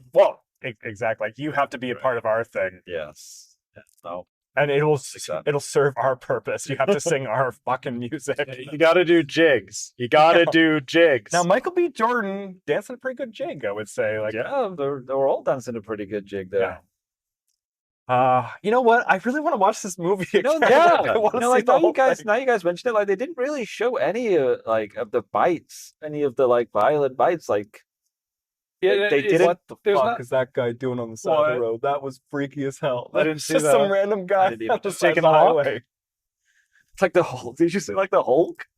Is it like just like David Banner hitchhiking at the end of the Hulk? I wish I said that because that's a lot funny. How's that like piano tune go? Like, do. Yeah. He does. It's not like James Blunt. Yeah, that was your beautiful for sure. Very similar. Yeah, it was very, what James Blunt ripped off the Incredible Hulk. Incredible Hulk. Yeah, I want to watch this again. I might go this weekend and just finish it. Yeah, I know what you mean. And you know what? If there is another 70mm showing and somehow we do all manage to go, I will go again. It is that good. Yeah, it is quite amazing when you actually see it. It's just, I know if I end up watching this at home to finish it off, it's not going to feel the same. Like, all of that, like, beautiful, beautiful projection on screen, and then I just go home and watch it on my TV while my cat is poking at me or something. It's like, no, I do at least want to finish it in the theater. Oh, agreed. What haven't we talked about so far? We haven't talked about the ending. No, great ending. I like how they put aside their differences and said humans and vampires can live together in peace. You can have the night and we can have the day. Yeah. So that was really heartfelt. And we'll all start a new life under the sea. What would you be most surprised that apart from that happens at the end?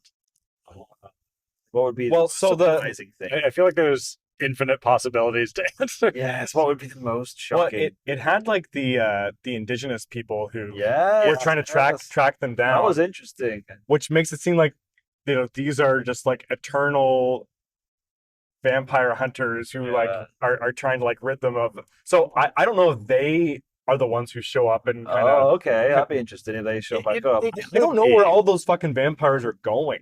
Like, how are they going to get to shelter in time? Like, it seems like they're not really thinking about that. That's a very good question. Yeah, it is a good question. I mean, this is funny because, like, I was talking about Southern Gothic stuff before, but there's a really early George R.R. Martin book called Fever Dream.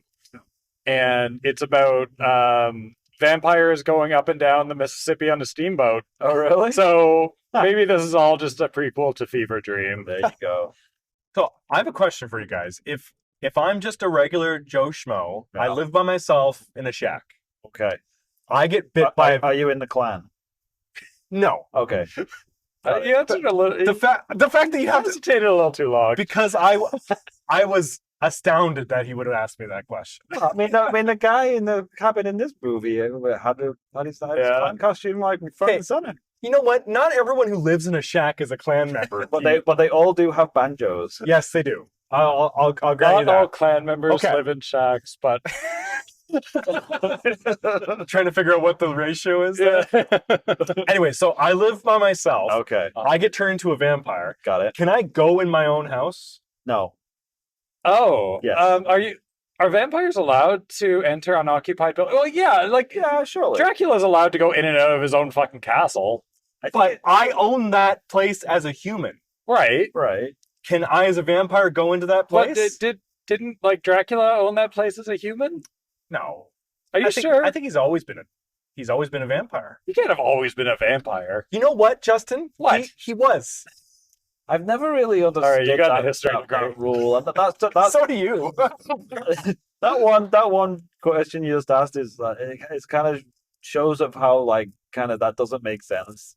The whole you need permission to go into someone's house because it's does a vampire wouldn't it be the property line at that point then? Very good question. Does a vampire need permission to enter a shopping mall?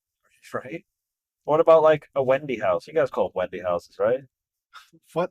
Is that an outhouse? No, it's like a toy house that your kids would have in the yard.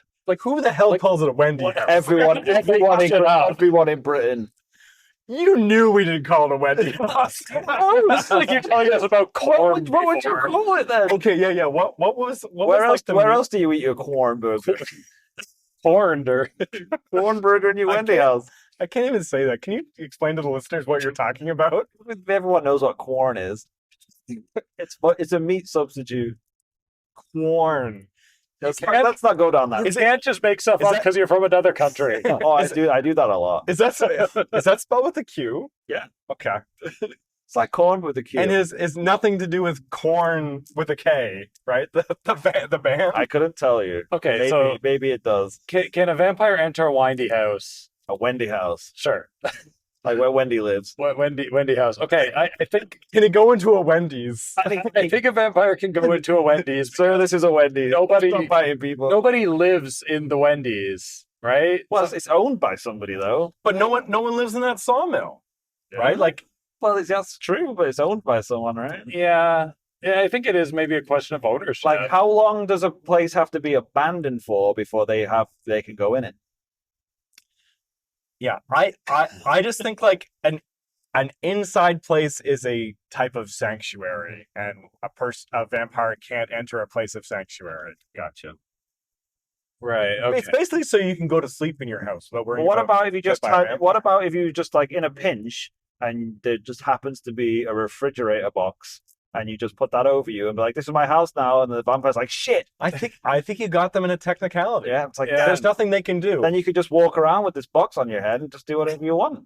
They can't touch you. Interesting. I think if you are... I just nailed it. I figured it out. I think if it's in motion, it doesn't count. What about a motor? What if you live in your car? I think if you are in motion in your motorhome... That's elitist. It is a car. No. This is ridiculous. No. If you're driving it, it's a car. Okay. As soon as you put it in park, it's your house. But if I take my house and put wheels on it, and I'm driving my house around, is it not still a house? If your house is in motion, it is in. I think the Talking Heads had a song about that. I feel like anything that has a bed in it is what a song house. is that? House is in motion. Okay. It was about vampires. How to beat them on technicalities. Yeah, I feel like you could use that against them.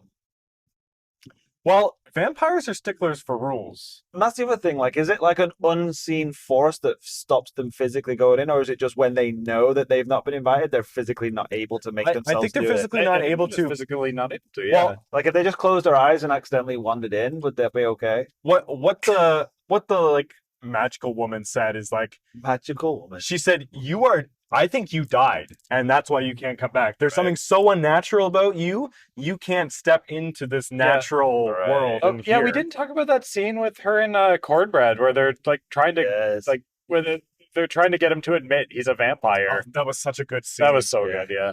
And he's like, I'm not talking to you. Really bad choice to actually like put the money like, his hand. I would have just like, what were you thinking?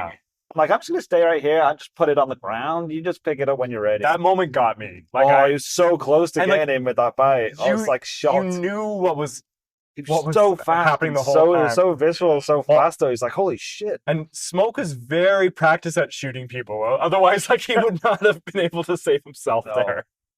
Yeah. I think it was just so shocking how that guy was a big lumbering dude, but then he moved so fast to try and bite him. It was like, holy crap.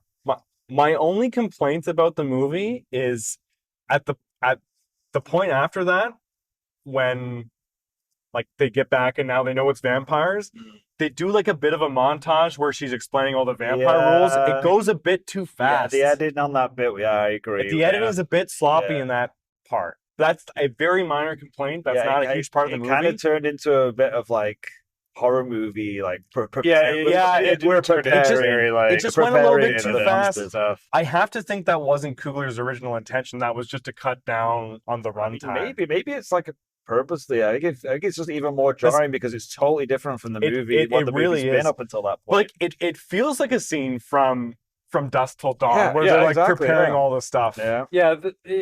That is what it right here in the heart. If I get turned, it's like, we all know. That's when it really turns into like, oh yeah, this is a horror movie. Yeah. Well, and like, I don't think this movie is like From Dusk Till Dawn at all, but it does have it in common that they're parallels for sure. It does a genre turn, right? Like, definitely. Like, Coogler definitely watched From Dusk Till Dawn and thought like, well, you know what? I could make like the A tier level of this movie. It does not have Selma Hayek in this movie, though. Well, there's still a half hour left. If she shows up, she could still show up and stick her toe in someone's mouth. Here's the real ending. Selma Hayek. It's Quentin Tarantino. Her feet, his mouth. He made her sign a contract that if she was ever to stick a toe in someone's mouth in any future movie, it has to be him. He just shows up, puts a toe in her mouth. Hey. I mean, Quentin Tarantino just comes up to them and says, hey, you guys are all talking about eating pussy earlier. Watch this. Yeah, there was a lot of talk about eating pussy. It's like Ryan Coogler just realized it's a thing. What? Have you guys heard of it? Wanted everyone to know. I just saw this thing on the internet the other day. I mean, believe it. Okay, if it becomes a pattern in his movies, then you know what he's into. It's kind of like the Quentin Tarantino feed thing. It's like every movie from here on out. They did it in both Black Panthers, Justin. You just didn't see those movies. Oh, there was a whole thing in Black Panther. Is that why people like those movies so much? Yeah. Well, it's and Namor is really good at it. Well, that hold his breath forever. Well, I was going to say that's why T'Challa gets challenged when he first is going to take up, the mantle of being king. He's like, this guy doesn't even eat pussy that good. I heard he sucks at it. He's going to do like it's ice cream or some ice cream. Oh my God. We got to mark explicit on this episode. Jesus Christ. So yeah, we know what Ryan Coogler's into, so that's cool. Yes. But we haven't really talked about Hailee Steinfeld being. I didn't even know she was in this. No, I didn't either, and I thought she was great. Yeah, I really like her. I don't know what else she's been in other than like I remember her in True Grit. Yeah, True Grit was. Is that? That's not it. That can't be. She's in the MCU now. Yeah, it was like. What's she doing? Killmonger and she's getting Kate Bishop. Kate Bishop. Yeah, she's Hawkeye Jr. Young Hawkeye, basically. Yeah. She was in the Hawkeye TV show, which was actually really good. And she was great in it. Like she's really quite talented. And like True Grit, I think, is her first role, right? Yeah, she was young in that for sure. Playing Maddie Ross, a movie that I love, and I love the original True Grit as well. And I read the book. What do you want an award? I'm flexing here. Trevor. It came up naturally. He's so cultured. I'm so cultured. I've read a book. But no, I don't really know what she was in between True Grit and that Hawkeye I feel show. like I'm forgetting something that she was in. I think she was in some Disney stuff, maybe. Disney stuff? True Grit was the last movie I ever rented, and I only remember that because I had it for like 4 weeks. You rented it? Yeah, from Queen Video in Toronto. So is that movie 2012? Does that sound I think right? it was 2010. Okay. Okay, that sounds right. Yeah, because I was living at my place in Toronto myself. So yeah, that would have been 2010, 2011. All right. And they were just renting it out month at a time? No, You just that was forgot the to give it problem. back? I didn't rent anything after that because the late fee was too high. I see. Yeah, that's why my family stopped going to Jumbo Video. We owed like $40. Yeah, shout out to Queen Video in Toronto. Miss you, baby. Are they still there? No, I think they closed down. Okay. I know that location closed down. Well, your money could have really helped them. Depending on my like $18 late fee. That's the Hailee Steinfeld movie I was trying to remember. Which one? Bumblebee. Bumblebee. You guys Oh, the Bumblebee? Transformers one. It's actually really good. Is it? I don't believe It actually is. And I'm like, I do not like those Transformer movies. You were just talking about how great Transformers 1 is, weren't you? No, but Transformers 1 is okay. It's okay, but like, But honestly, give Bumblebee a go. She's really good in it. And it's like So a good movie. Is Bumblebee sort of just like Herbie fully loaded? Yes, exactly like but with like laser cannons. And those were in Herbie, I think. and he talks through the radio. I don't think Herbie ever talked. It is a great bit, but with Bumblebee just talking through the radio. Yes. Like it. And actually, like, it just watch it, man. I want to do a Bumblebee retrospective. It doesn't. Well, you know what? I was shocked with I was like, oh, another Transformers movie, what a load of wine. But it's actually really well done. Maybe we'll do a Transformers project. I'm telling you, That'd be a long project. Those Transformers movies are trash, man. I don't want to watch those. you can't Well, make it past the Bumblebee is second one. The second one is the only movie I almost walked out of because it sucked so fucking So hard. bad. Well, it had so those bad. really racist. Oh yeah, it had those. Yeah. Oh my God. With you like make truck nuts. fucking robots big and then make them testicles. not able to read. What the fuck? Yeah, that movie. But honestly, I'm telling you, give Bumblebee a try. And Hailee Steinfeld is really good in it, and it's like heartwarming. I'm gonna tell you, you guys will love it. The only You'll cry at the the end. best movie I'll see all year. When the only when she Bumblebee- dives in the water at the end, you'll be like, good on her, and you'll cry. The only Bumblebee I acknowledge is the one from the animated series who is like a quarter the size of all the others and just ran around punching the others in the ass. Just grab acid. And also Hailee Steinfeld, Gwen Stacy in the Spider-Verse movies. Oh, that's right. Yeah. Oh, so And yeah. she's like double marbled And up. also in Arcane. Arcane. Oh, that's the League of Legends thing, Yeah, right? the animated show. She does a voice in that too. Okay, so she's like doing some voice work. Yeah, She's doing stuff. the guy who played Miles Morales is like super creepy towards her, yeah, right? yeah. That's good. Well, That's, like, on super social unfortunate. media. I think he was being creepy. Yeah, like he keeps trying to date her, and she's like, Yeah. "Fucking leave me alone." And, I've got a boyfriend, dude. And, Yeah, she's great as Gwen Stacy. yeah, she's. I forgot that was her. Honestly, I think she's been great in everything I've seen her in. Yeah, but she was great in this, and honestly, she did not last as long as I thought she No, would. Because yeah. when she becomes a vampire, she gets kind of sidelined. Yeah, that's what I kind of meant. Like her and Michael B. Jordan both. Like they both kind of were off to the side dancing, and Yeah. it's more about Yeah, the like, leader. I think there's gonna be more. Yeah, about for I can sure. imagine, right? It's got to circle back to that. like they're twins for a reason. Yeah. like that's gonna pay off in the last bit. Yeah, because they wanted to show how cool it is passing a cigarette between the same guy. he just had this vision of this one cool scene. This is gonna impress some people. Plus, they get then they save some money because they only have to pay Michael B. Jordan once. Mm-hmm. Don't need to pay a co-star. That's how it works. Yeah, right? you're on Think of fire the same today. way. I will say, if I was a twin, I wouldn't have the exact same haircut and facial hair as No. my Hey, identical if I look twin. like Michael B. Jordan, I might. He looks pretty good. But like he'd look good with a different, he'd look good clean shaven. He'd look good with like longer hair. I guess. It's just like the Sedin brothers from the Vancouver Canucks. I always thought they're both really good hockey players. Right.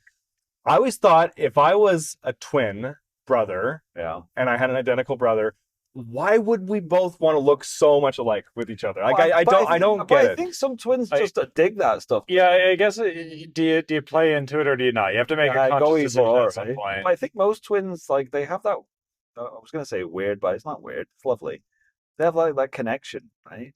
I remember I knew identical twins growing up, and as they got older, one of them got really into bodybuilding. Oh man, that would be like one giant hulking twin and the other not. But then the other twin did it as well. So they were just like they were both like huge monsters, and I was like, wow, they both have to put in the exact same amount of steroids. I was actually thinking this during this movie when I saw both twins on screen at one time, and Michael B. Jordan is just like fucking jacked, right? If one of them like walks in on the other and the other's doing push-ups, he goes like, "Oh, fucking son of a bitch! Like I gotta do this too now." So I do push-up for push-up. Can we eat a burger today? Like, no, I don't think so. I don't know. Can we be fat? It's just because just because you look identical as someone does not mean you have the identical diet and the amount of exercise, right? So you wouldn't look the same. Yeah. Just saying. Yeah, I don't know how science works, but I'm pretty sure it's something like that. When identical twins, like they dress the same, they look the same, and that you got to assume they sleep in the same bed. Yeah. They go to the bathroom together. They both have like sinks beside each other. They do like the exact same motions at the exact same time, like the Weasleys. Yeah, just finish each other's sentences and shit. That's how all twins are, though, right? Pretty sure. That's what movies have told me. Yeah. Mm-hmm. All right. Anything else to talk about, guys? Oh, these long drives make us just want to talk forever. Yeah. We should save some space if we ever want to add the last bit of the episode just, here. Do a re-upload. We could. Just like do an emergency klaxon and play. Okay, so we should leave a gap for. Okay, so we're gonna once we've seen it, we're gonna put in our review of the last 20 minutes of Sinners right now. Thanks, Past Pete, for that intro. We're just dropping in back again. This is us from the future. Yeah, so 1992. Emergency drop in to talk about the missing reel from when we saw it the first time. And we made it before before published episode date. Yeah, twice in 4 days. So there you go. We didn't have to drive as far this time, but this is us again. Having just seen it for the second time. Wanted to drop in and just do a quick review of the last half an hour of this movie that we totally missed the first time around. Yeah, and a lot fucking happens in that. So much. It's like the final showdown happens pretty quickly after it. Yeah, very quickly actually. But they packed a lot in to that last 30 minutes. Yeah. Yeah, should we just get into it then? We don't want to take too much time here, but we'll talk about it. Yeah. So, do you think that like the woman who owned the grocery store, do you think that she made a wise decision by inviting them in? Because in her mind, she was protecting her daughter, but I feel like they weren't actually going to make their way over there or anything. I guess not, but I mean, I understand. I could definitely sympathize with her not wanting to just sit on her hands until morning. Yeah, which would have made for a boring movie as well. But hard to say whether she made the right decision, but I guess it worked out in the end. Yeah, everything worked out fine. I mean, they did do a good job of sort of facing them down there at the end. Way better than I thought they would. Yeah, so here's a question. Did seeing the last 30 minutes change your overall opinion of the movie from the first time? I think that it maintained the same level of quality, and if anything, I was impressed by the risks it continued to take after like the finale. Like, right, yeah. Well, especially having the clan show up in the morning and him like taking it out. I was not expecting that. I think we said something about like questioning if the clan was going to show up, and in my mind I thought they were going to show up during the night, and they would be like a third party in that fight. More vampires. I think it was very satisfying having them show up in the morning to show like they were always doomed, but then this time the guy was ready for them, and then he just like took out all of his frustration out on them. It was very cathartic for him, wasn't it? It was cathartic for the audience too, I think. It was cathartic for Ryan Coogler, to be honest. Yeah. It was like shades of Inglourious Basterds. I was just like, we're just going to shoot this guy as many times as possible. It really did remind me of like executing Hitler and that. Just wish fulfillment of the highest order. Like, fuck all these people. Yeah. No, that was very satisfying. And it took another really big swing as like the most elaborate end credit scene I've seen. Like it's almost Marvel levels mid-credit sting coming up there, which you saw coming. It sounded like. Well, it didn't really make sense that they didn't show the brother vampire dying. I don't know. In my mind, I don't know. My brain tricked me because I thought he did just stab him, but it just did linger on it.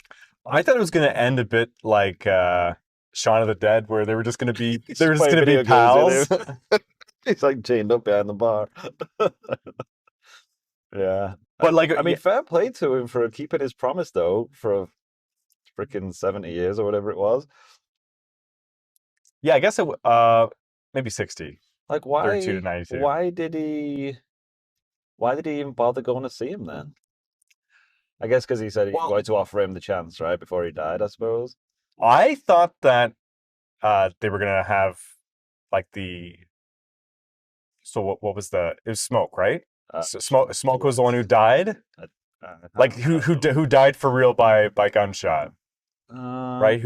I think that was Smoke. I think Stack, like Vampire Stack, had showed up there. Stack on his rings, right? He wanted to see Smoke again through listening to his cousin's music. Now they didn't show that. Okay. They didn't show that happening. I feel like that had to have been the motivation there, but they didn't show that. So. Yeah, interesting. I thought the motivation was like he knew that he was old and dying because he was like sniffing it, smelling it on him, and he was like, "I can help you live forever." I felt like he just wanted to offer him immortality in his dying days. I can see why that guy became a famous blues musician, because not only is he very good, but he's got a great look. Right, that's sweet. Vampire slashes across the face. Like, how'd you explain that scar to people? Yeah. Yeah, I kind of, when he was like, every week I wake up like in terror about that, I was like, yeah, you'd be basically like spending the rest of your life just living in complete and utter terror that there's vampires everywhere. Like, how are you supposed to live your life after that happening? Yeah. No,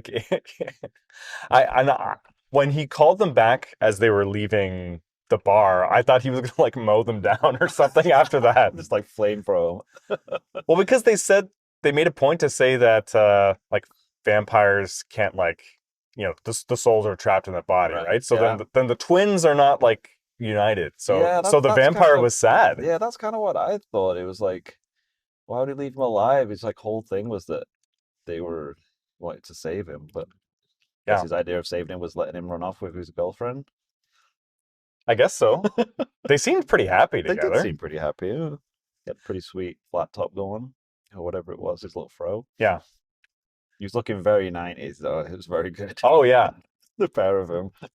Well, at times, during the movie, he was giving me, Jamie Foxx vibes. Yes, definitely. Well, especially when Stack just had, the black vests on. Yeah.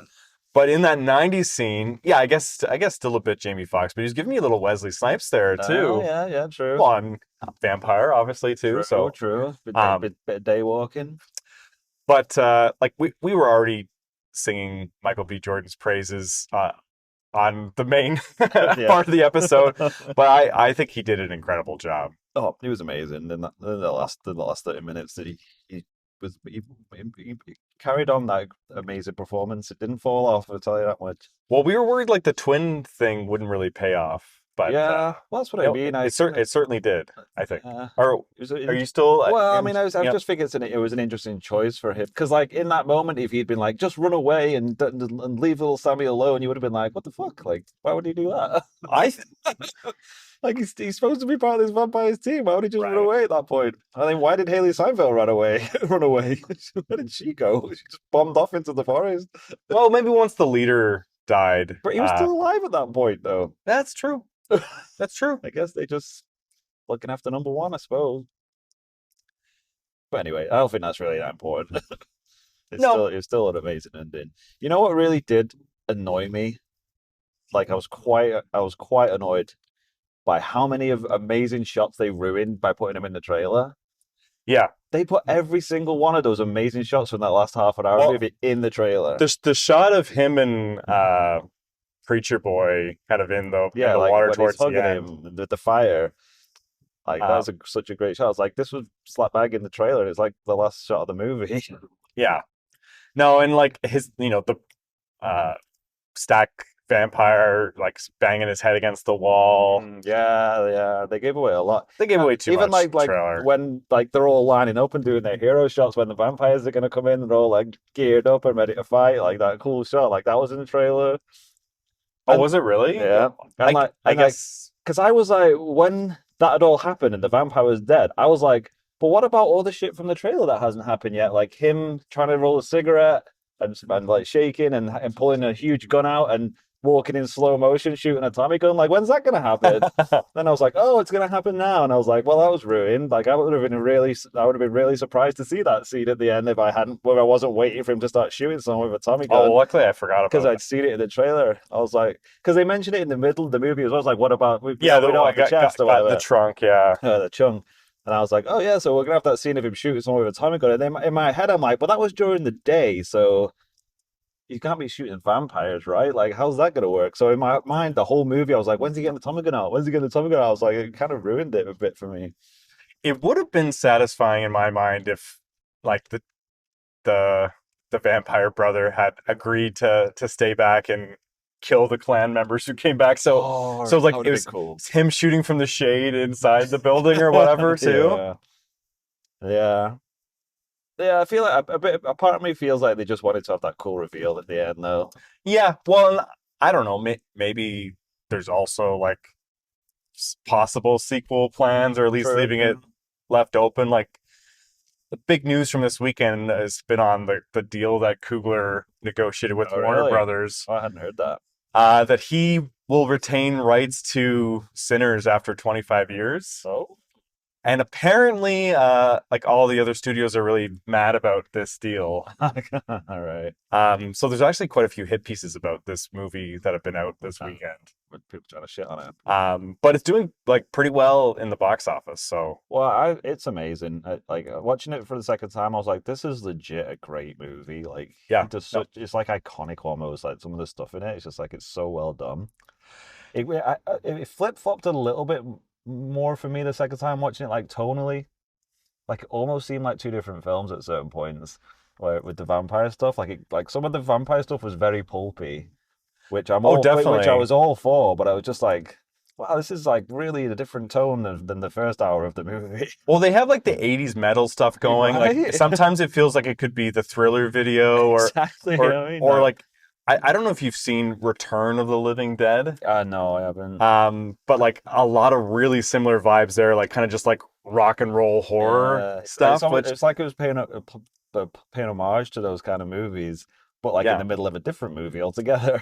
Yeah, like it's almost like Ryan Coogler would tell a story about how music could bring us together, and that's how you can find true freedom from your hardships. But it's like, well, like no one's gonna watch that, so we'll just stick a pulpy vampire movie in there as well to keep everyone interested. Not that that's what happened, but it felt a bit like that at points. Well, sort of like the vampires are definitely better characters than the Klansmen. Yeah, that's why. And at the end, it's like, oh, now we're back into a whole different movie where it's just like a action revenge thriller where like Mr. Hero pops up with a machine gun out of the woods and just mows all the bad guys down. I was like, oh, we're doing this now. It's like it's almost like that was the movie, and then they dropped the vampire stuff into it. Honestly, yeah. Well, like the great genre directors always know how to like get the message they want to get it. Using genre as a package to get people to come out and see it, right? So by packaging this up in like a vampire movie, he could like because. He couldn't have made this movie for $90 million if it was not supernatural. True. Because like if you strip out all the vampire stuff and it's just them getting the band together, doing all cool shit with the music, and then the clan members show up and it turns into a gunfight, and then he kills them all, and that's the end of the movie. Like that would have still been a legit movie. Well, it still would have had like the best soundtrack and That's what score I of mean. like It the still last would have 5 been years. pretty amazing. It's like incredible cinematography, great performances, and the vampire stuff just drives it up to an A+. So I mean, it's like it's like two great movies like stuck together, and it just works really well. Yeah. So that's all. I was there for it. We promised we wouldn't go on. I know. We said we were going to do a tight 5 minutes here, but I think we're already like way over that. So why don't? Well, we should say like we saw it in just regular digital IMAX. Still looked great. Obviously, it was a bit better in 70 millimeter. Yeah, but those IMAX scenes, like they really do, like they look so good. Well, at the moment when like the mill doors were opening and then the screen just like slowly expanded, like I literally said, "Whoa!" to you. Whoa! Like that was the most effective like switch to IMAX I think I've seen. Yeah, it was very good at those. All right, and stay for the credits if we haven't made that obvious. Stay for the credits. If you've listened this far and haven't seen it, then sorry to spoil it all, but yeah, stay for the credits. Well, let's hand it back to those poor bastards who to you guys did not even see the like end of the movie. Fucking idiots. Those idiot past Trevor and Pete. Yeah. Okay, back to you.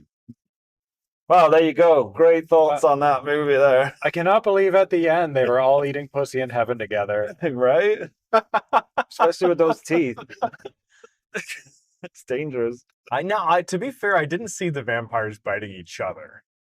True, but I mean, it'd be hard not to if you were getting up to things. They do for sure when they get bored. Bored. They start to experiment. We didn't really talk about the creature design of the vampires, like the cool like light effect that they had with his eyes was so cool. I've not seen that before. I think it's the best vampire teeth I've ever seen. Yeah, they're like so fucking scary. Yeah, but like it's like it's not like it looks like what crazy fangs on a person would look like. Yeah, it's not just like long incisors. It's like that's like scary. It's sharp teeth. The eye thing. I don't know. Is like, did you ever see Midnight Mass? Yeah. No, I didn't see. I love that. The eyes in that are so good because they're more like they don't have the evil red glow like they do in this, but they're more like cat eyes. Oh, okay. I just really like in this one. It's like it wasn't like their eyes were glowing. It was like there was a light inside their eye. Yeah. It just looks so. That's the soul. That's the soul being trapped. Yeah. But yeah, like they just look uncanny. Yeah. They look like it's something. But like not over the top. Like not over the top glowy eyes. It was just like it's like a weird. Like it just looked wrong. I really liked how unnerving that was. Sometimes dead is better. Oh, there you go. That's the old man from Pet Sematary. Got it. Thanks for clarifying. I don't know if you did get it or not. I didn't, but thanks. Okay, because it's an old movie by now. I get the reference now, but yeah, I went over my head a bit there. But that's probably my fault. It's not. Yeah, well, that's Pete's fault. Nothing to do with the impression. Thank you. Way to go, Pete. Which I'm sure was spot on. I just haven't seen that for a while. Well, okay, guys. Any last thoughts here? Well, we just added an extra 45 minutes in that gap there. So we got some excellent last thoughts in there. If you're listening to this, like what a crazy episode, man! Yeah, this has been an interesting one. Like first time ever we've not been able to finish a movie. First time we've had 4 people in the. I think I set this whole thing off the rails when I called Michael B. Jordan B. Peterson. We're keeping that in, I guess. So you're saying that Jordan Peterson has haunted our experience? You said his name 3 times. If you cut out the earlier one, this part will be funnier. Yeah, I think he just put a cease and desist on that film reel. He just ran up there and just sorted it out. Yeah. Well, he came in, he started crying because it was all too much for him, and then things just went downhill from there. Oh, Jesus Christ! All right, there you go. Why don't we call it here, guys? Yeah, that's a great place to end it there. I think this is our best episode ever. I don't know. Best episode ever by far. Okay, it's up there. Thank you, Justin, for joining us. Yes, it's always great to have you. Guys. And anything to plug? I would like to plug my ability to create technical difficulties in podcasts. There you go. And also got my letterbox. Give me a follow at The Lonely Goat. The Lonely Goat. There we go. I like that. Okay. All right. Well, I think that's it, Pete. Yeah. Well, thanks for joining us, everyone. Hopefully, when you get to see Sinners, you can watch the whole thing. But until next time, that's the final word.